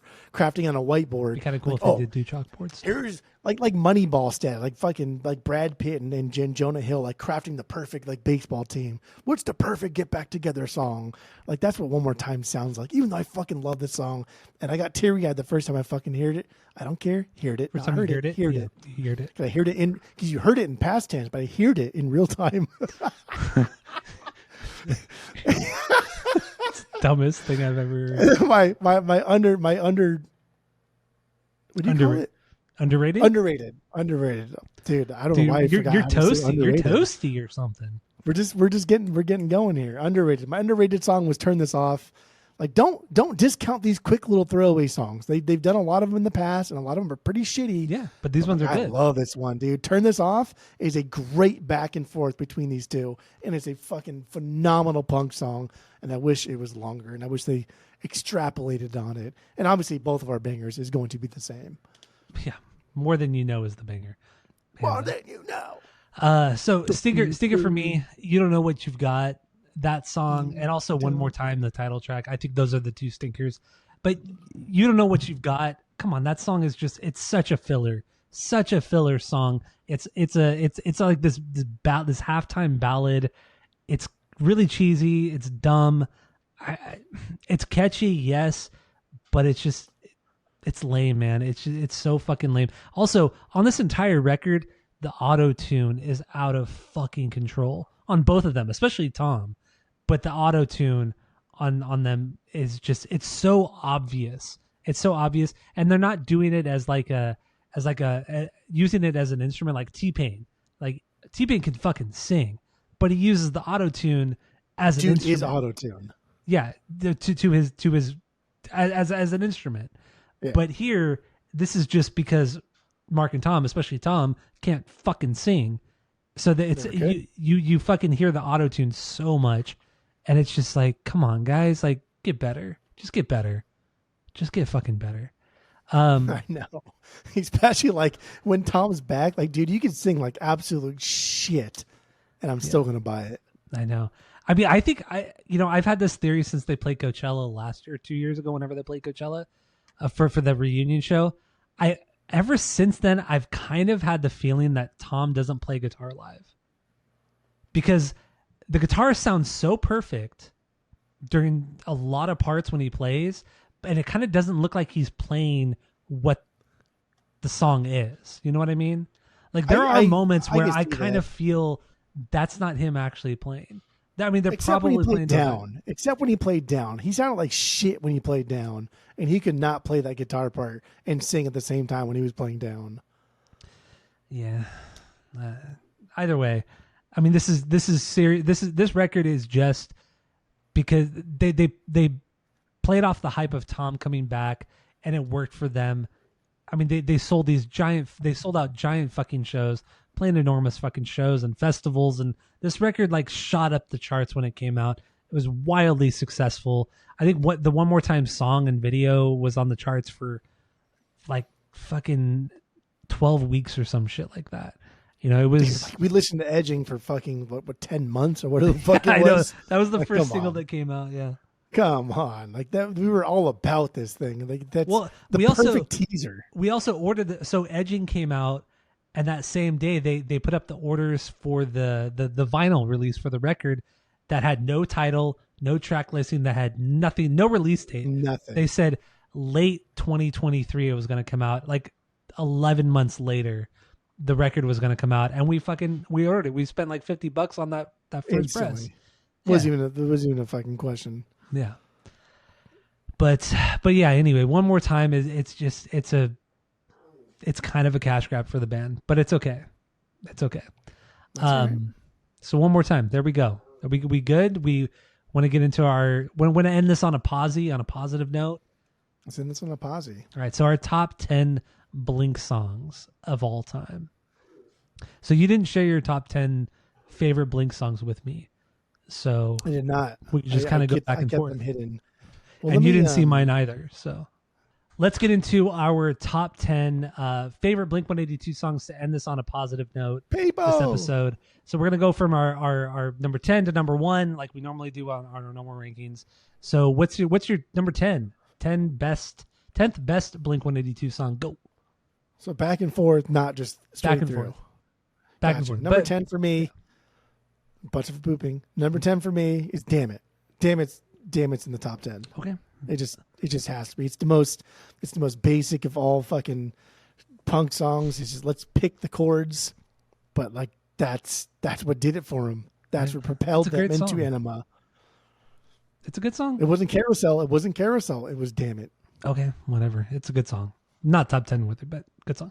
My number 10 is Online Songs from Take Off Your Pants and Jacket. We talked about this song earlier, and I mean, this is just a wild song that they've never played live, and it's just fucking incredible, man. So my number 10, so much fun. And I don't have a lot of Mark-led songs on my top 10, because you're a Tom guy, and you think Angels and Airwaves like just like Tom. You and Tom have like this herd mentality where you think like Angels and Airwaves is God's gift to Earth, when it's actually just insanely overrated and just pop punk Joshua Tree. Number 9 for me, More Than You Know. More than you know. From One More Time. Pain. That's the double bass. Number 9. The Motorhead double bass. All right, so my number 9 is Even If She Falls in Love. Bonus track from Neighborhoods. Good. Love it. I fucking love this song. Sure. One of the best choruses Tom has ever done. I don't care.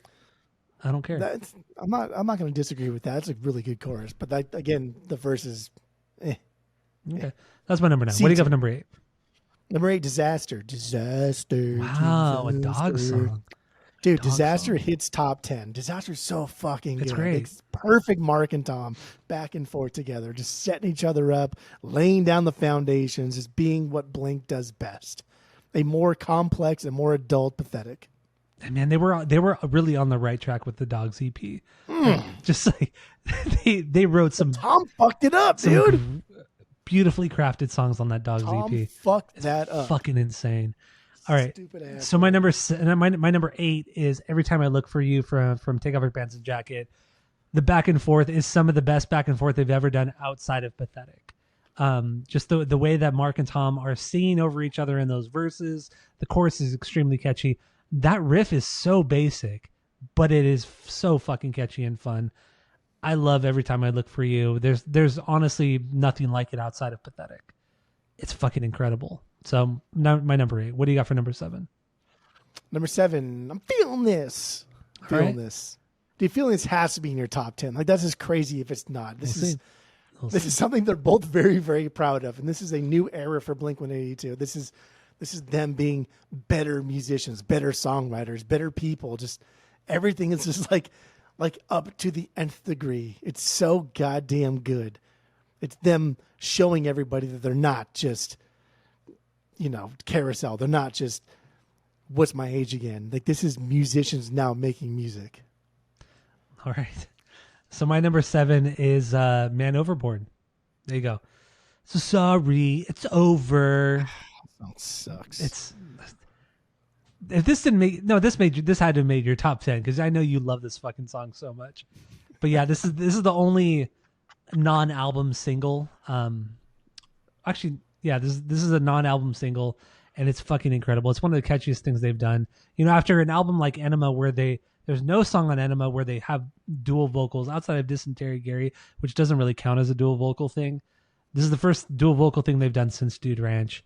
And I remember the first time I heard it, I was so blown away by this song. It's incredibly catchy. That riff is fucking awesome. Travis's playing is killer too. I love Man Overboard. Truly, truly a classic song. So what do you got for number 6? It's not even top 5. So 1, 2, 3, because it's not top 5. Oh, it is top 5. 1, 2, 3. 4. No, it's not 7. 5. It's my 7 for me. Yeah, 7. There we go. Pod counting. Yeah. Well, I have 2 things open here because Anyway, Every Time I Look for You. That's my next one. There you go. Number 6. Same thing. Yeah, that's for sure top 10. Silly boy talk. If it's not top 10, but whatever. Then you're dumb. Yeah. 6 for me When I Was Young, from Dogs Eating Dogs EP. This is like one of the best. This is a top 10 Tom DeLonge song across all of the albums and songs he's ever done. When I Was Young is a top 10 Tom song through and through, hands down. Dude, the verses just aren't the verses are so put good. It up there. No, the verses aren't as strong as the chorus because the chorus is so fucking strong. But the verses are absolutely incredible. He's just like talking in the verses. Like, hey, dude, when I was young, like this is just talking. But you have the busy drums too on the hi-hats. Scat, scat, scat. When I was young, da, da, da, da, da, da, da, da. It's just like, it's very kind of like, he's frantic. It's so much fucking fun. And then you have Travis's simple fill, da, da, da, da, da, and then it just drops into that huge fucking chorus.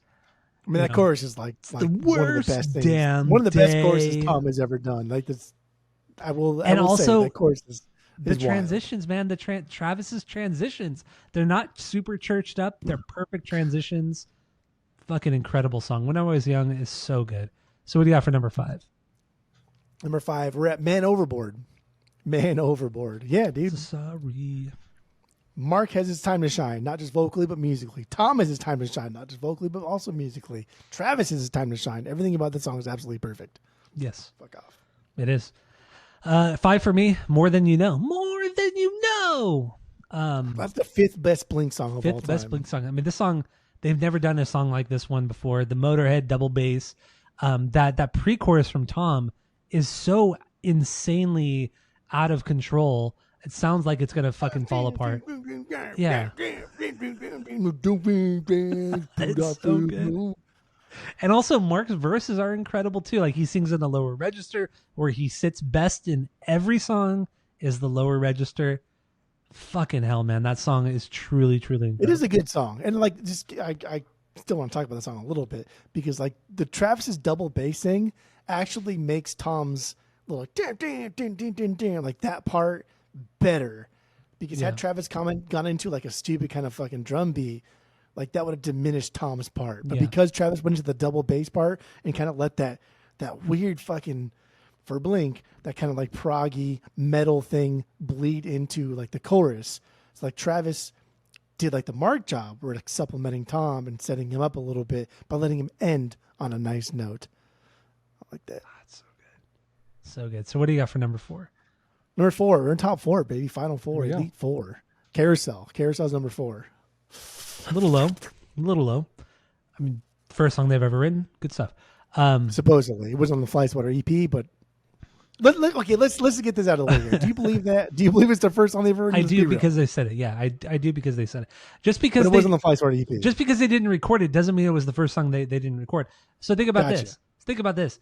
They wrote it before that. Think about it. They wrote it for the first song they ever wrote, but they just hadn't refined it. It wasn't a full song at that point. It wasn't what they felt was good enough to record. Yeah, it was a fucking tape demo in Scott's bedroom, but it wasn't. They didn't have it down well enough to feel like they could record it. So you're telling me these mature kids thought like, hey, dude, let's put out a demo, but that one song that's actually really, really fucking good, nah, save that for later. That's what you're telling me. They knew. Okay. They knew. Okay. Wait, so is your number 4? Is it Buddha's Carousel or Cheshire? It's always Buddha Carousel. Oh. Buddha's Carousel is better. It's not better. Mark's bass is more defined in that subversion. It's not better. It's not better. So my number 4 is Pathetic from Dude Ranch. Yeah. The perfect opener from the best opener they've ever done. 1 and 4 just swapped. That's kind of cool. It's the best. Great back and forth. The best back and forth they've ever done is on Pathetic. That riff, killer riff too. Love the song. What do you got for number 3? Asthenia. Asthenia is my number 3. Again, dude, like this is the best thing that Tom's ever done as far as like musical world building, like vocal world building, and then also like lyrical world building. All 3 of those things come together in like the best thing that Tom has ever done by himself. Because this is a Tom song, like through and through. This is the best thing he's ever done. This is better than Not Now. This is better than fucking. It's not. Better than fucking Wooden Dough. It's better than Dreamwalkers. I do love Asthenia. I do love Asthenia. It's a fucking incredible song. It truly is an incredible song. Well, But take off come on, even if she falls, even if she's all even fucking if she stupid falls compared to- in love, fuck out of here, silly. and it isn't so bad. It's so good. Fucking love it, even if she falls. Esthenia is a great song, but it's not number 3. My number 3 is Always. I've always sung the song its praises. It's so fucking amazing. I know it's very kind of new wavy and whatever. People are going to say, well, you don't like fucking 80s music. Why do you love this song? Because it's fucking way better than all your 80s bullshit music that you fucking listen to. Fuck you. This song is fucking incredible. Travis's drumming is perfectly busy. Perfect fucking fills and all of that. Tom's vocal delivery, his choruses are incredible. The harms are truly fucking great. The video is also really cool too. I've been there for few times. Very Marble Mouth. Very Marble Mouth. It's very vocal fry. Tom gets very vocal fry. Yeah. Very Kardashian in his vocal fry there. Few times. So what do you got for number 2? Online songs number 2. Of course. Of course. Wait, so what's your number 1? What's your number 1? Pathetic. Is it Pathetic? Oh, okay. Pathetic's never been my number 1 until this week. But like this week, dude, we should end on a good note. Like this week has been insane for Blink. Like I could not get enough Blink this week. You were and I kept going back to Pathetic. 2-3 days ago, you were like, I'm burnt out. I'm burnt out on Blink. I never said I was burnt out. Bullshit. You texted me. You texted me and said that. Said Bullshit. You did say that. Yes, show me you receipts, did. baby. Show me receipts. Dude, show me receipts. Pull them up. You fucking said it. Continue the joke. Come on, Mike I'll find G. it. Come on, Mike G. I'll find it. Show me receipts. You said Pathetic. Pathetic like got me over and over this week. I was like, fuck, man, I cannot believe these guys peaked so fucking early. These guys found like their yin and yang so early. And like Carousel like should have been like their peak. Carousel should have been like the song where like, fuck, man, we will never write another Carousel. But then they did, and they did it better. And Pathetic is that song. It's fucking Great good, song. dude. Great song. Like even though Carousel's your number 1, like you can't like deny like. How do you know like, Carousel's my number 1? I didn't even say it. Get the fuck out of here. Same thing. Wait, so what was your 2 again? Online songs. Online songs. But then you asked me what number 1 was. I think. I didn't say what your. Oh yeah, I did say. Yeah, fuck, man. This has been a long episode.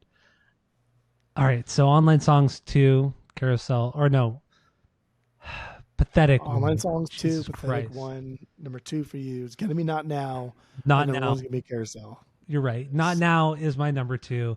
I love this song. B-side Dear from God, please hold me now. B-side from the Self Unentitled. You gotta come on. How did this not break your top 10? How did this not break your top 10? Please save me. This time I No, can't dude. outrun it. Oh. Come on, man. That was good. He fucking goes crazy on this one. The fucking great, some good like pop punk stuff on here too. Great I think fucking like, riff. my issue with fuck it outta is that here. part where he's like, "Please stay until I'm that's gone." like the catchiest Like part of that the whole part. song. That's the hook. Nah, like that part for me is like the weakest part. It's not top 10, dude. Like, come on, I thought we were being serious with it. I didn't know we were doing joke top 10s, but This is their second best song. This is the band's second best song. Fucking incredible. Fucking incredible. Number 1, Carousel. Yeah. First song they ever wrote. This song is an supposedly. absolute great riff, great bass line, great fucking fun adolescent lyrics that God, the nostalgia, just like even if you didn't like the song when you were a kid, like the lyrics themselves are just nostalgic. You know, take a gas is a treasure to me. No, now that nothing is free. You know, it's so stupid. It's so stupid. But when you're it's so good. Yes. It's an incredible song. Yeah, it's good. Fucking Carousel's good. yeah. Carousel from Cheshire Cat, my number 1. So that's what we got, our top 10 songs. And now don't forget, here we go. And now we're gonna forget. We're gonna drop into some cyberbullying, baby. So friend of the pod, Skip, he's been on the podcast before. There's Britt Linder over here. We've been wanting to. When he gave us his top 10 favorite Blink songs, and we're just gonna tear him down. So he says these are supposedly not in his top 10 favorite. That's what people say when they like this is their top 10, but like in case there's a little bit of like back and forth and they might change it. But he didn't say anything else. So this is what he's got here. And did you notice he put one song twice? Yeah, what the fuck? I'm gonna just double check that while we talk about that real quick. So let's just start at the bottom of the list here. He put Disaster from Dogs Eating Dogs. Okay, this is cool. This is a fine top 10 song. Jeff put it as one of his top 10s. So whatever, some people like this song. I wouldn't put this as my top 10. I'm not going to talk too much shit on him. No, 1, 2, 3, 4, 5. Wait, 1, 2, 3, 4, 5, 6, 7, 8, 9, 10. Okay, so just delete the second time that he puts Asthenia, and that's his actual top 10. I don't know why I wrote that one twice. That's on me. But yeah, so Disaster is his 10. Beth. 10 Beth. Actually, we could skip over the 10 best. We could say 10 Beth Blink song. 10 Beth. 10 Beth. What am I trying to say? Best. Dude. Why is it Beth? Oh, Blink. Know. Beth. Yeah, Disaster. Then keep going. All right, so that's fine. Disaster should be in the top 10. Disaster's fine. Yeah. Ghost on the Dance Floor is number 9. Come on, guy. This is like bottom tier neighborhoods. Yeah, that's stupid. It's bottom tier. Talking about. It's the first time hearing neighborhoods. Yeah, he's stupid. He must have fallen and hit his head or something. Damn It is his number 8, and that's fine. I think that's fine. Okay, the riff is fucking incredible, but top 10 song. If you want to be a little bitch about it and say, well, this is what it did for the music scene, this is what it did for pop punk. Ugh, boring. It's not that good. It's a good song. It's a good song. I think it's but top 10. Come on, there's so many better songs than Damn It. More Than You Know is number 7. More Than You Know. I'm fine with that because More Than You Know. Yeah. I think it should be higher, but fucking incredible song. Man Overboard. I'm down with that. I'm down with Man Overboard. A little low. A little low, but it's still... as long as it's here, as long as it's in his top 10, it's fine. Mutt from Mud State. This is the stupidest thing he's fucking done. Mutt was written and recorded originally with Scott prior to the Enema sessions. Travis redid it with the band, but didn't change any of Scott's parts.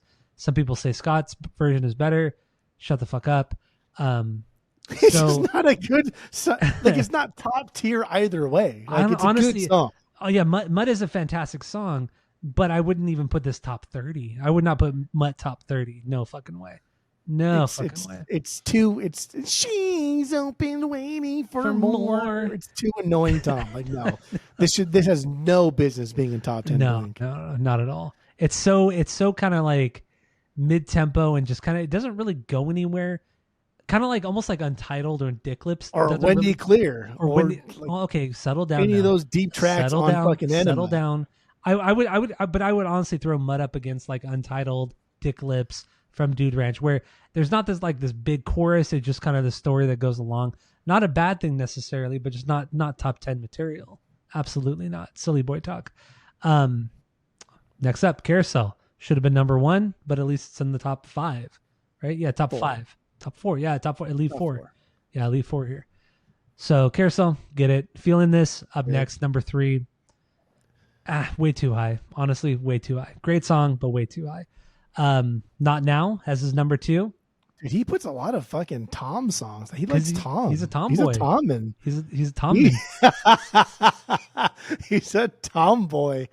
He really is a tomboy. Oh my goodness gracious. So Not Now is his number 2. And I agree. Not Now belongs at number 2. But then he put Asthenia as number 1. Fucking little dude, you're crazy. Like as LBS, a tomboy man. Of yourself. LBS. That's what he is. See, LBS. As a tomboy of yourself, like you should think Asthenia is like the best thing Tom has ever done. It's not world building at its finest. But I'm saying you should think that, but you don't think that because it's not true. Tomboy. No, it's not. You're half-arsed tomboy. So half-arsed. Right. Fucking true Britlander is coming out in you.